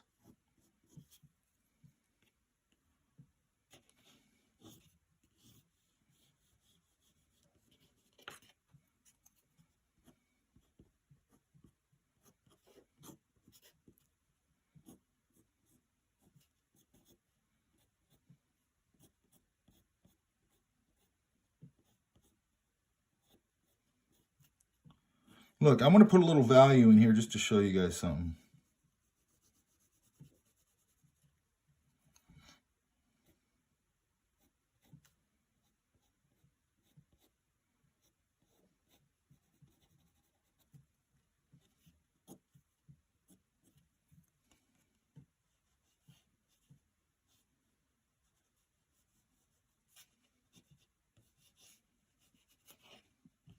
That ear should be way down here, which is all right because it's just going to get covered up with hair anyway. So here's my hair mass. Here's his other hair mass. I'll give him a little bit of a deep zygomatic arch there.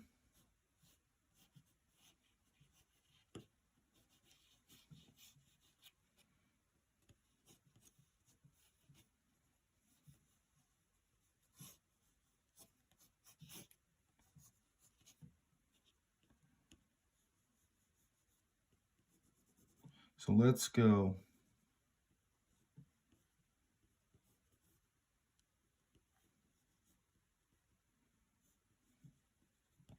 You guys can see that okay, right?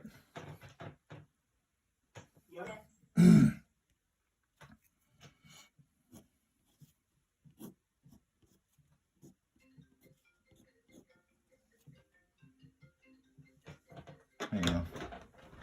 Turn that off.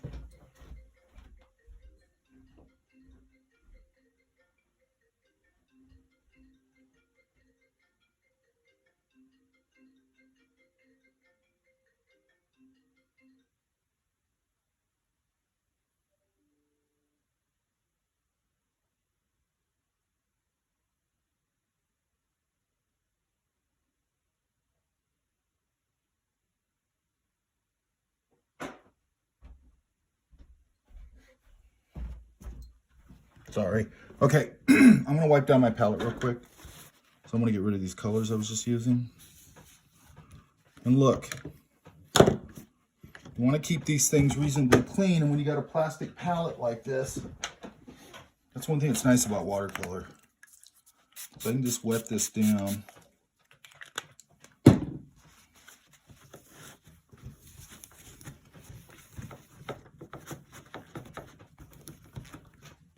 And it's cleaning. Okay, so I'm gonna mix just sort of a basic flesh tone. You can go a little darker with the burnt sienna. You can add blues into it. There's a lot of things you can do. So let's go. You guys can hear me okay, right? Yeah. So I'm gonna come in here. I'm gonna get my, now I can use this as scrap. I'll just use this one for scrap now. I'm gonna go a little yellow ochre. A little touch of burnt sienna. This is a pretty dead burnt sienna, by the way. I don't like this brand of watercolor. I'm gonna add a little bit of, hopefully a neutral red. Try to get a neutral red. You know, we're getting sort of a basic flesh tone here. And again, I can add some more burnt sienna into it. I could cool it down if I want to get African-American skin tones. This is kind of a basic light value skin tone.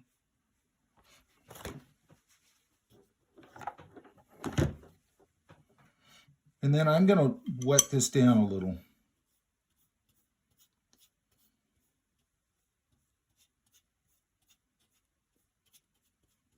Why am I doing that? Why am I wetting it down first?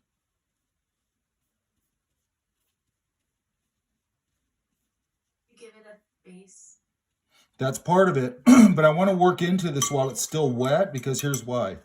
These things are going to be subtle little variations, like here on the nose. I like to warm that up a little bit, but I don't want it to be, you know, some hard-edged weird thing.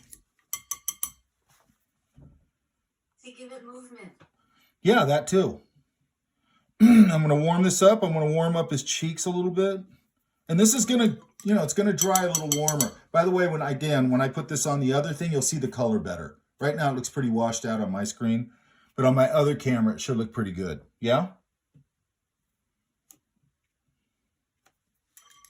Anybody? Okay. Yeah. Okay, so I'm going to take a little of this red. I'm going to put in a little bit of this orange, because I like to orange up the ears a little bit. And again, it's going to dry a little. And I can push this if I want, the way I'm pushing it. I can do that. And then this edge needs to get a little softer. I might add a little bit of my burnt sienna into this mix, darken it up a little. I could also cool it down, but I don't want to cool it yet. I just want to get a little darker, kind of brownish flesh tone. And then when you're painting things like eyes, you really want to paint the stuff around them. You want to get that eye socket in there.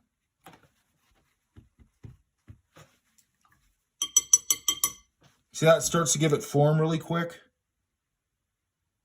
Yeah.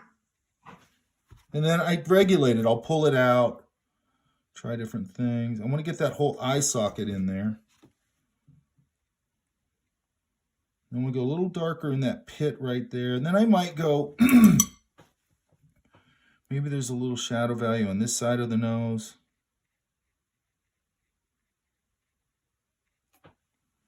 And see how I'm locking those shadows values together?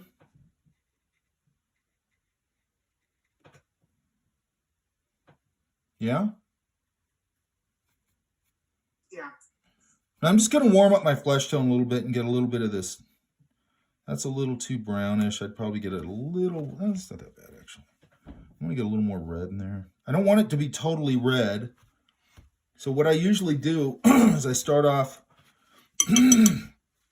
with a, like take my flesh tone and add a little bit of warmth to it. Because it's really still a flesh tone. It's just getting more warmth up there. I'm going to get this a little bright. I'm going to knock this all down. I might even try a little blue in here. Let's see. Neutralize it a little. I don't like that. It's too dirty. I'm going to get this little shadow value here.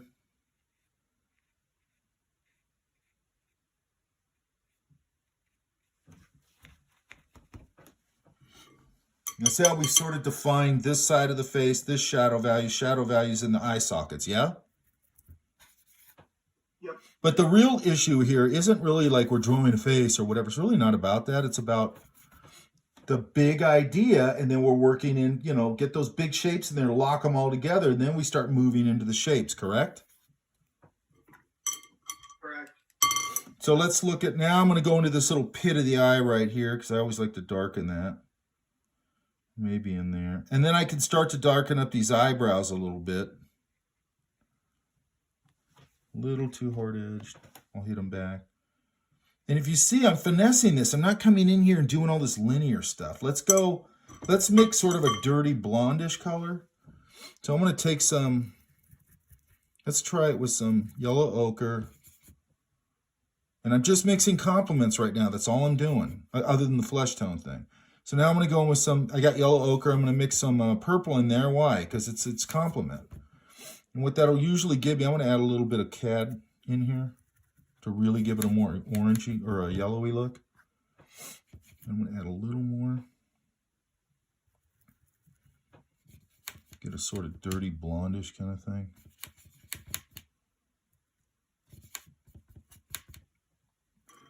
And I think, now normally what happens is when I'm doing this like this, if you could see the scalp going into the hair, which you can't really hear, I'll usually I'll put it in at the same time I put the forehead wash in on the whole face so that they'll intermingle so that it doesn't look like a hard line where it goes into the scalp. Does that make sense? Yeah. Because that's not what it does. It doesn't have a hard line right there. So this is a brown I just mixed from a little bit of dioxazine purple, a little bit of yellow ochre, and then I flooded it with a little bit of cad to really yellow it up a little bit. But see how it's getting a little bit of a dirty blonde kind of thing? Yeah. That's what I wanted. And then I'm going to leave that little bright spot, and I'm going to go right up here and leave that little highlight on there. And once I get the superstructure of the hair in, while it's still wet, preferably, I'll take this one, and again, maybe I'll just come in here and pull out a hair or two. I'll loosen this up back here because this shouldn't be totally rigid either. I'll pull out a couple of individual hairs back here, maybe over here.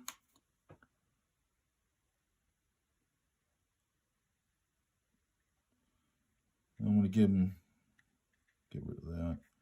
I'm going to give them a few hairs down here. So you can see once I put the superstructure of the hair in, then I go in and put some loose ones. Does that make sense? Yep. Now I'm going to take this warm value that I already have mixed. See, this is what starts happening. So I start having these colors on here and I go, oh, I got a nice warm value right there. So I'll use that because the inside of the ear right here is going to be warm. Yeah? Yeah. So what else is warm? The nostrils. So I'll use that little bit of, it's a neutral warm, so I'm like, okay, I can use that. And then it's kind of neutralized. Maybe I'll add a little here. I don't want to do the whole lip or anything. I'm going to grab some of this other value in here. And I want to emphasize this shadow under the lip. I can really dilute down this warm value. Get a little bit on this bottom lip so it doesn't just look like it's completely empty. Yeah, that's good. So you can see that upper lip is darker, his bottom lip's a little lighter, and then there's a divot under his mouth, under his bottom lip. Now I can start coming in here and going, okay, what do I need? I need to warm this nose up a little more.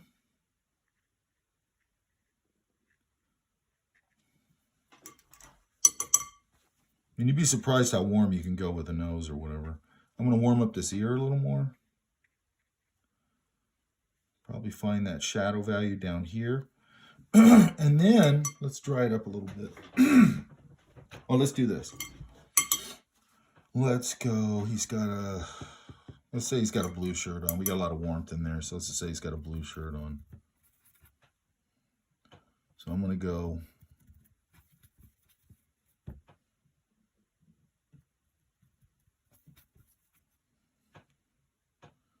Maybe I'll just go kind of pure for now. Let's see. It's a little strong, but that's okay. It's going to wrap around here. So let's think about this. Here's his collar there. Now look, I'm not defining anything yet, right? Right. Here's the other collar, the other side.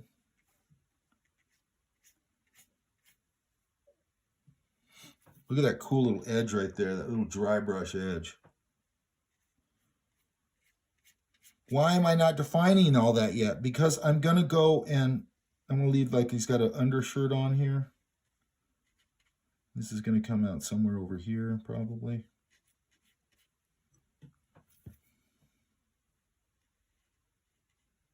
I can carve that chin out a little more. Looks like Martin Landau. Okay, go here. Now, this head should actually be over here, but that's fine. Now, because what I just said earlier, hang on, I'm going to dry this a little bit.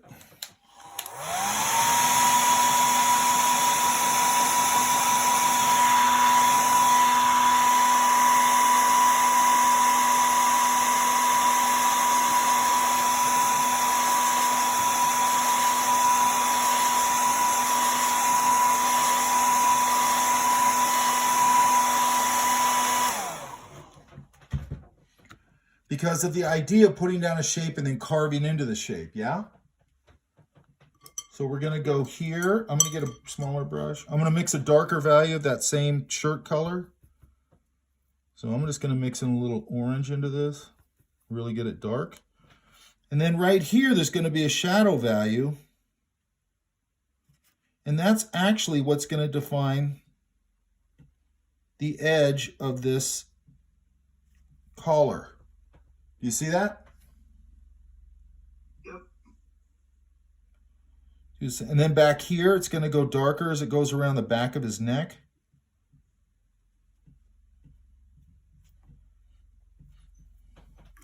And see how we're using a shape to define a shape? Yep.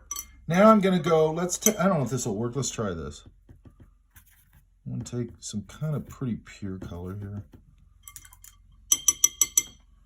Might work. It's probably gonna, it should neutralize it quite a bit. And let's go.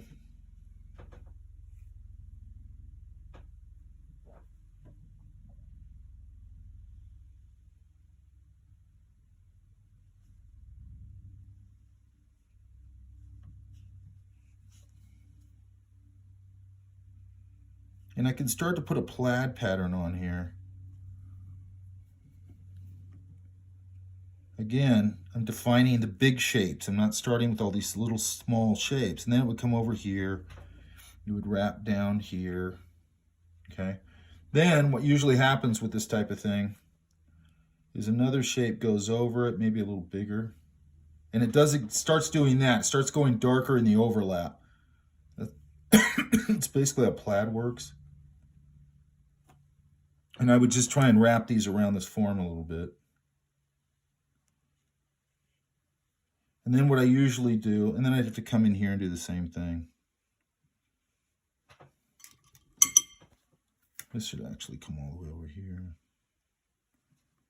And then I usually come in here, good enough. I come in here and I usually darken this overlap. It's still a little bit wet. You see how when you start darkening the overlap, it'll start to go to plaid a little bit? Does that make sense? Yes. But what I'm trying to get through to you is this idea of big shape building, not all this fussiness. The fussiness doesn't really work. You don't have to do that. And then I'd probably come in here with a secondary color, like maybe another blue, and put a, put a secondary. That's what they usually do. And I might come in here with a Prisma and come in and mark, put, I don't know, green or something over it and start to see how it's starting to get a plaid look now. Is that making sense? Yep. And then sometimes where it overlaps, it'll become a totally different color. So maybe I come in here and I change that a little bit. And then again, I might come in with a lighter value Prisma because Prisma likes this paper. It'll draw over this stuff, no problem. Okay. So then I can do that. Now I'm going to come in here and go, I want to mix up a little darker brown. Oops, wrong color. I think I'll do the same thing as the hair color. I'm going to go with some yellow ochre and a little bit of my dioxazine. I don't want to go too dark yet, okay? Are you talking about regular Prismacolor pencils? Or Yes. The kind with the eraser? No, regular Prismas. You could use the other ones too, but they're not going to be nearly as powerful. See how I'm starting to define out his eyebrow a little bit. Maybe vary the color in his eyebrows a little. Maybe put a little darker divot down there. I'm going to take this one, depending on what color his eyes are.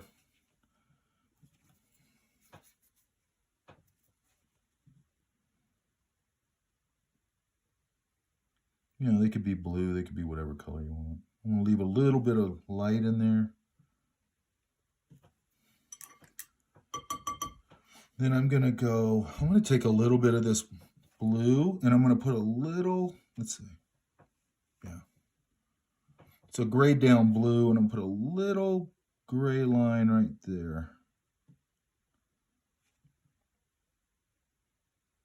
Why did I do that? See how much, I don't know if you can see it there, but you see how much that adds to the eyes? The shadow of his eyelid. Yeah, it's the shadow of his eyelid, exactly. I'm going to see if I can go a little further with this. And again, if it's too much, I'll go bing. I like that. Now that's a hard edge right there. I don't want that hard edge, so I'm going to soften that up a little while it's still wet. And I like that. And then I'm going to go, it's getting too pale.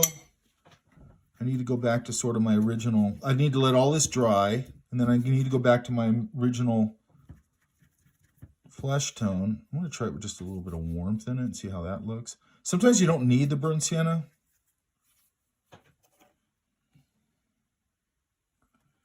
And I could go, I'm going to put a little bit of a unifying wash on here.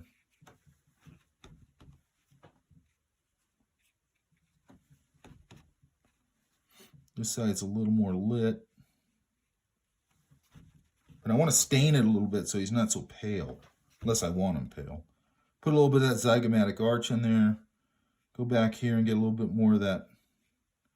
Now, this little transition on his chin, I can have it pretty strong with a guy, but I'm going to soften it a little bit. I'm going to soften that just a hair.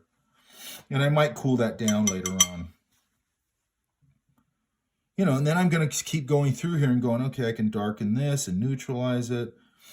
I need some color on his neck here.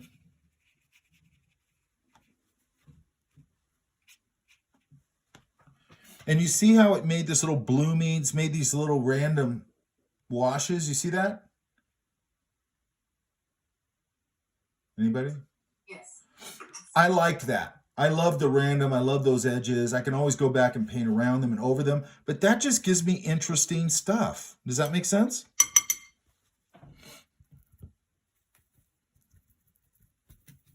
I'm going to go back to my dark warm wash here. This needs to get neutralized and darker. Also under his ear, I need to get a little shadow value under there. And then also, I'm going to take some more of that dark hair mixture, because now I'm looking at it and going, I need on the back of the head, when we talked about shaping this out, remember? Yeah? Yes. I can come under here and go, okay, there could be a pretty good shadow value under this ear. And it's also going to help me define that ear. Soften that up a little.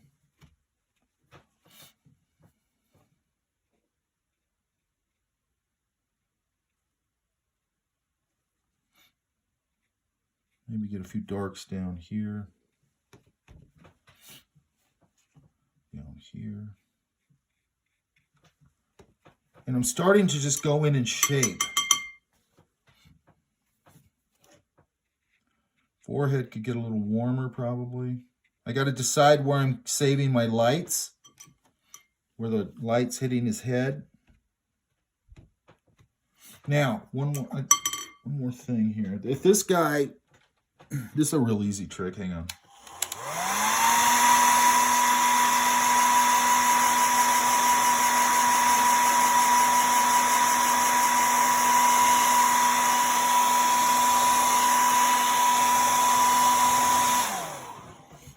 I'm going to try taking a little bit of this cool, like this little purpley thing I got here. I want that shadow under his nose.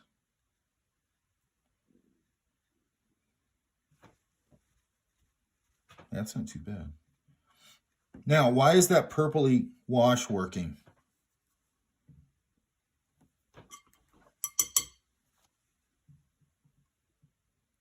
Anybody?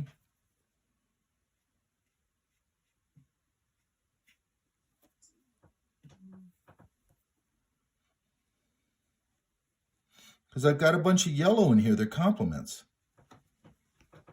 See how that purple's a nice little accent for just little extra shapes in there? You see that? Yeah? Yes.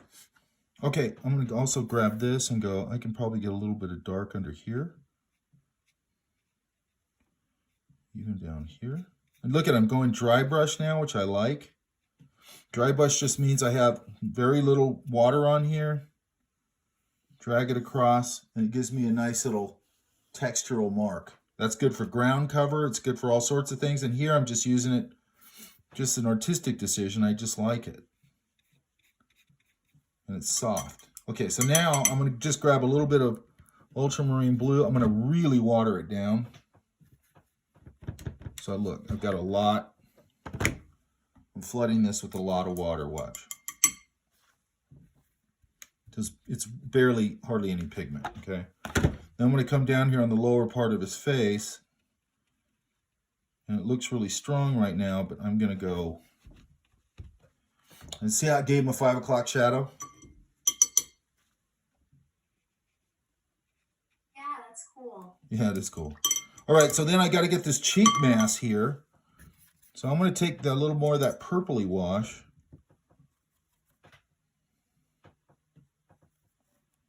Get a little bit of that cheek mask here. And then down here, a little more of that. He's a little older. Might have a little, that's a little too purpley there. I'd have to neutralize it. Or I could just come in here with this. This is my kind of dark flesh tone color. I have a question. Sure. How you did like the 5 o'clock shadow. If you were to do a darker skin tone, would you still use the purple? Well, this one I used ultramarine blue. Oh. So with guys, and you got to be careful with this, because with guys you can use It can go, you could use a little ultramarine blue and just pretty much I use it pure because I'm going to pull it back so far and the flesh tone's going to neutralize it a little bit because there's a lot of yellow and stuff in there. It'll just neutralize it basically. If it's it can go a little greenish, like it's going a little greenish over here. It actually looks really cool. I'll scan this so you guys can get a better view of it. Does that make sense? Yes. Okay. Yeah, a more accurate thing, but you'll get a more accurate thing on the other camera too. It could go bluish, it can go purplish, it can go coolish, you know, and it depends on the flesh tone. Yeah, I mean, if you look at darker flesh tones, African American flesh tones, Hispanic, whatever, you know, African American flesh tones sometimes will go a really nice purpley color, you know, sort of burnt sienna, and then it goes into sort of a nice little purpley color. Do you know what I mean? And then what's really nice about, I mean, they're really nice colors, but what's nice about that is you could also, on a darker flesh tone like that, if it's outside and stuff, I can get like some really nice, cool reflections into that darker flesh tone from the sky or whatever. It's really nice. I love it when nature just hands you that kind of stuff. So I want to put a little more information in here. If you notice, I'm not going screaming red on those lips, okay? It's really just a warmed up flesh tone, more or less. I want to really dilute this. So I want to get a little more on the bottom lip. There, that's good. I'm only doing it a little bit here and there. If you notice, I'm never just doing one thing everywhere. Do you guys notice that? I'm doing a variety of washes.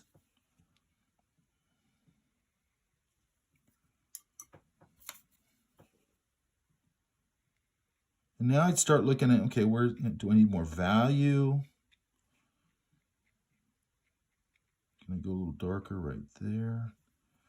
Can I warm up this head a little more? It's a little warmer up here, which is nice. I think it might go a little. I'm going to put a little more warmth on the cheek there.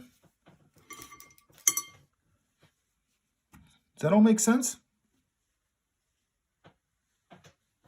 Yes. Okay, so the big idea here is you don't go in and do what people do and start getting all linear with the face. You go in, or, you know, with anything, not just the face. And what we're really doing here is we're going, here's our face shape. And I'm just going to use value here. Here's our face shape.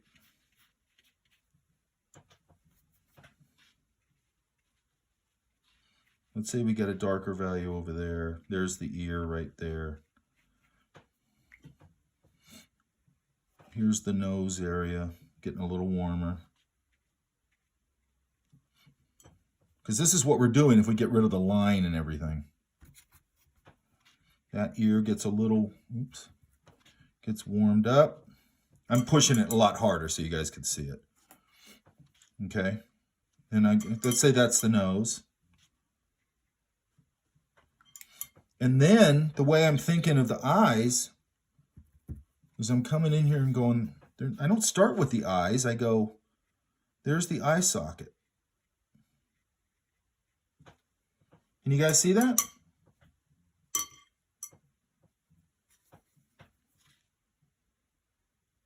There's the upper lip. I can't quite get it right now because it's really wet. But yeah, you see I start to get a face that's structured a little bit. Do you see that? Yes. And then if I had a hair color up here, I'm going to go a different color now. I'm going to go, you know, not where the hair isn't hanging over the face like I had it on the other guy. You know, this is going to intermingle.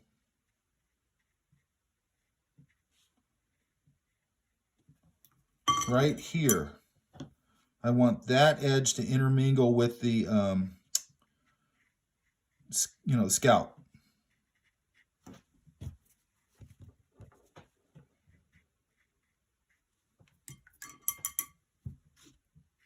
Let me get a little more of this flesh tone.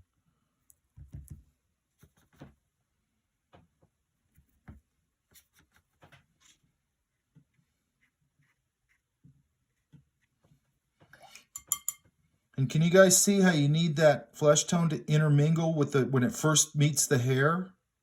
See that? And then I got to soften up the back of the hair, back here. So that's the basic shape breakdown of this kind of thing, right? And then you have a shadow right there, off the nose. Are you guys understand what I'm doing here? Yes. Okay. Wait, let me dry this real quick because I think I can finish it really fast.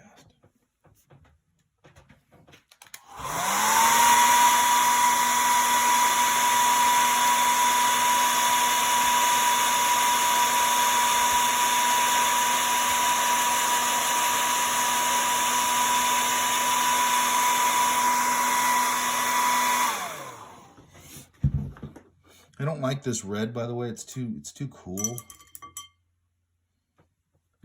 I'm gonna warm it up. So I'd actually have more a warm nose color there. This would smooth out.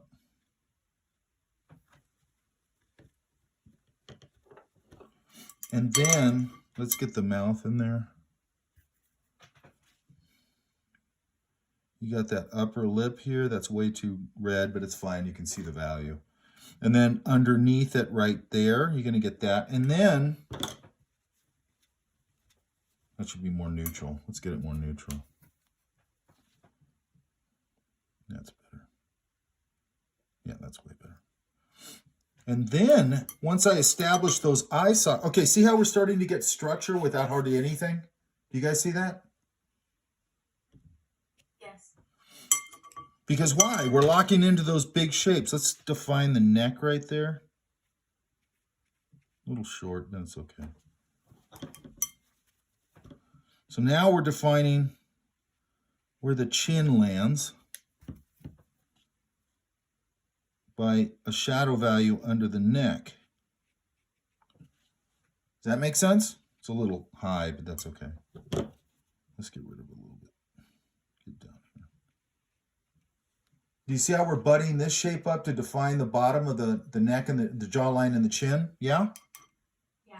And then once I establish this eye socket and everything, then I can come in here and go, okay, I'm going to put a little bit of that brow up there. Now I'm going to come in here and start to define what's in those sockets.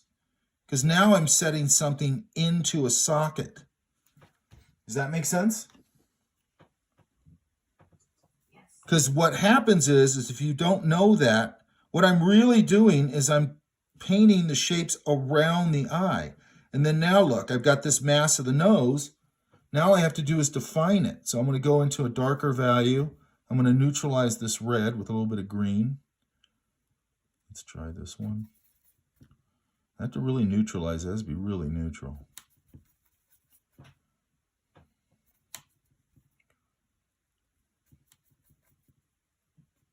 So that looks.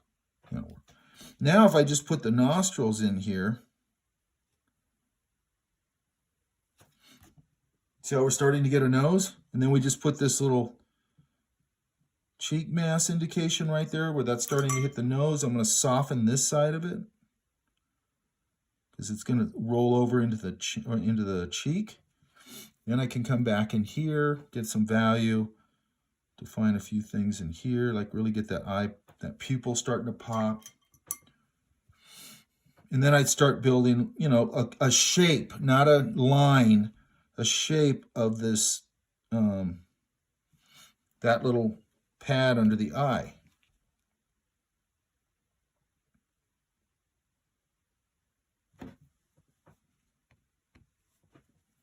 Then I got to go back in here and reinforce this eyeball again. And then maybe I can come in here and let's see if this works. Then I can get some value and come in here and define the cast shadow off the nose. And that'll define the bottom of the nose and can also link it to the mouth if I want to do that. Doesn't always have to, but a little bit of that zygomatic arch. And see how we're building that just completely out of shape and defining the shapes by the shapes next to it? Does that make sense? Yes. That's how you have to think if you want to paint. Okay? You are actually what people don't understand about painting is what you're really doing is defining everything by a shape next to a shape. Okay? And the eyes are a really good example of that. Get that big socket. Then you just look for those darker values and you build them around the eyeball. Yeah? Where people screw up is they think even in painting, they think you do this. This little kid version, right? When it's really, you have this basic eyeball shape, but then you're defining it by all these shadow values around it. And that's really what builds the shape. Does that make sense? Otherwise, it just looks like it's laying flat. It doesn't feel like it's actually, when you're seeing an eyeball from a side view, you're seeing this, and all you're seeing is this little sliver. But there's actually a big socket there, and then that brow line comes into it like that, and the cheek mask comes up here somewhere. But this is really what's in there. You're just seeing a little sliver of it. So there's a big socket in there, and you got to get those shapes around it to define that cavity. Does that make sense? Yeah. Okay. Okay, questions?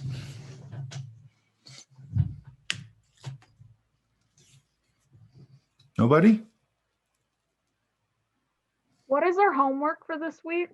I want to get these comps done. I want the comps done. And what I'd really like to do is I want to get the drawing done. And I'd like this week to get it transferred and get started. So do we just turn in like the transferred piece? Here's what I think you should do. I'm going to open up the folder right after class. Actually, it's still open. I'll empty it. I'll change the date on it, which will just be for the next class day, but that's not going to matter. I want that to be an active folder this week. If you have something, throw it in there. If you have multiple things, just, throw a folder in there with your stuff in it. And then, and by the way, hit me again on that Prano thing. I want to see if there's a problem with that. Don't just rely on that. Send me an email, but send me, somebody just send me something on that. I want to see what's going on there. I'm not sure what's going on there. Because I'm getting stuff where it's showing me there's a message, but then when I go there, there's nothing there. So it might be that because I'm not familiar with that program yet, that there's some way I have to get to it. So I need to find that out. But what I really want is, I want to have a working dialogue this week. I mean, we're a small class. We can do this. It's not a big deal. It's not like I have 30 people in here like tomorrow. And I want to go through those because I don't want to lose a whole nother week. I want to get the comps done and the drawing done. So send me both those, okay? And if you have the comps first, which you probably will, because you already have a working drawing, so that's fine. That doesn't have to be a totally finished drawing. It's fine. Just knock out your comps so I can look at them and just make a couple of comments on them probably. And then make sure, you're working out your drawing. And then I want to get that drawing done. I want to get it transferred this week and I want to start painting. Does that make sense? Yes, it does. Elizabeth, I think so. what don't you understand? No, I want to make sure it's clear. And So, I'll put it up under assignments, so it's fine. so the drawing is just the final drawing before we throw the real paint on it, correct? And I want it, So what 11 I want to see is I want to see the drawing. Just throw the drawing. So I want to use the folder this week. It's just a discussion folder. So we can talk back and forth. It'll be easy for you. Just throw them in there. I'm going to empty everything out of it that's in there now. And then when you throw something in there, go ahead, just do the drawing in there. What do you think? And I'll get to you as quick as I can. If I'm not home, I have to wait till I get home. If it's just a comment, I'll probably just comment it and that's that. But if I need to get in front of my computer and draw something or whatever, then I'll, I have to get home. I'm So usually this drawing here. is exactly what our enlargement is going to be. Yes. Okay. I would now, what I would do now is just start working on the big drawing. Okay. Go to the big drawing. Like you have enough information in yours where if I was you, I would take that drawing and go blow it. You could do it on anything. You can scan it. You could do it on a copier, not a color copier, a copier. sometimes what I'll do, because you have enough information in yours. Hold on. You have enough information in yours where you could blow it up. Sometimes I'll just go to like, okay, so it's a small drawing, let's say, right? Mhm. How big's your drawing? It's Oh, okay. you want to, So if you have one without any value, that'd be even better. But if you have to use that, that's fine. yeah, I have them without value. Okay, so then I And would I used marker on these. I would either blow that up to size, or I'd blow it up to the next level up, pretty big. I'd tape that down, I'd put a piece of trace over it, and I'd start refining. Okay, and like sometimes it takes me 3-4 layers of trace and sometimes I tear things up and I go, I don't like that bush, so I'll tape a little ripped piece of paper of trace paper over it, and I'll Do try I a have to different redo bush. mine again? It Huh? wasn't approved. Do what? It's not approved. I have to see a final. A cleaned up version. Yeah, right? and when you say cleaned up, I think we all understand that doesn't mean like, Okay. with these hard lines everywhere. It's not that.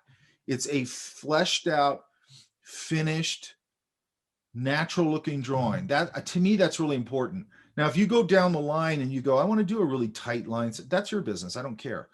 But to get there, even if you want to do that, you still got to start loose. Otherwise, it's going to be so insanely overworked. It just won't work. Does that make sense?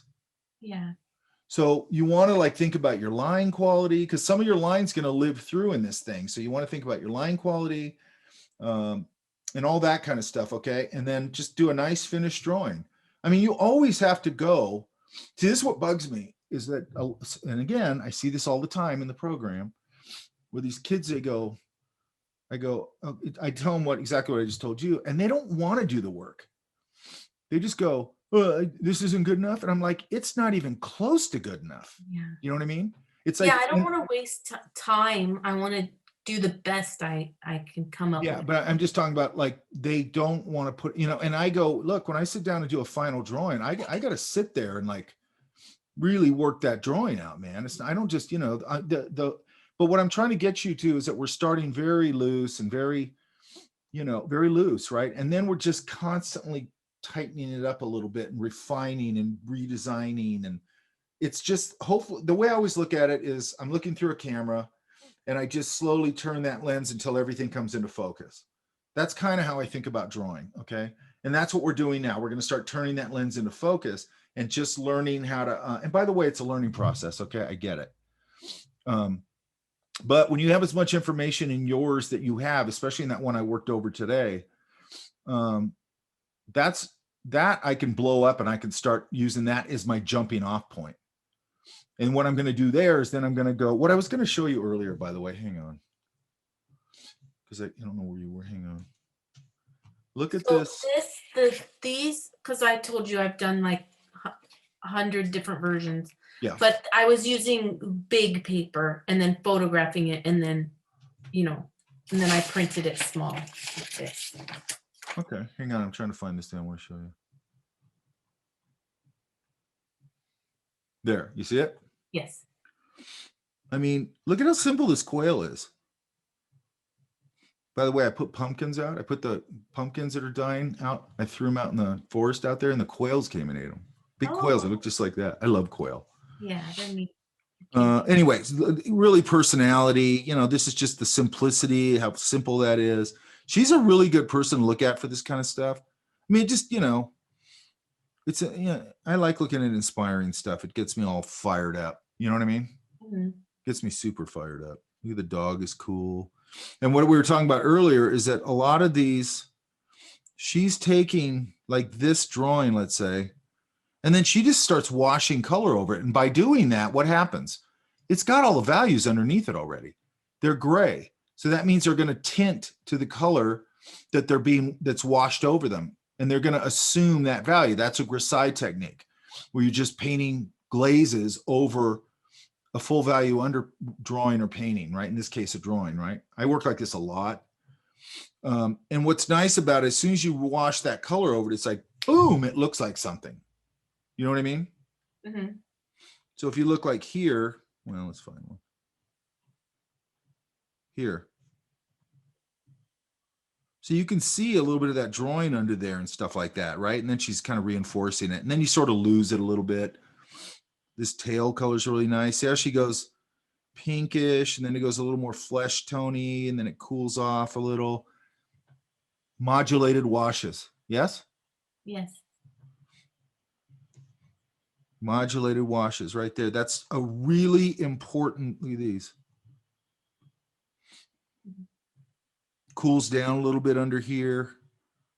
Warms up right there. Really yellow here, you know, so on and so forth. I really like her stuff. I think she does mostly children's books. Here's a nice start to an a watercolor thing. And blah, blah, blah. Yeah? Yes. Okay. Okay, so we're finalizing everything this week. That's what we're doing. We're finalizing our, if you need to do value, if you haven't done that, you need to do it. You're finalizing your color comp. Keep those small, simple, loose. Don't spend a bunch of time on them. Make sure that you have a color plan.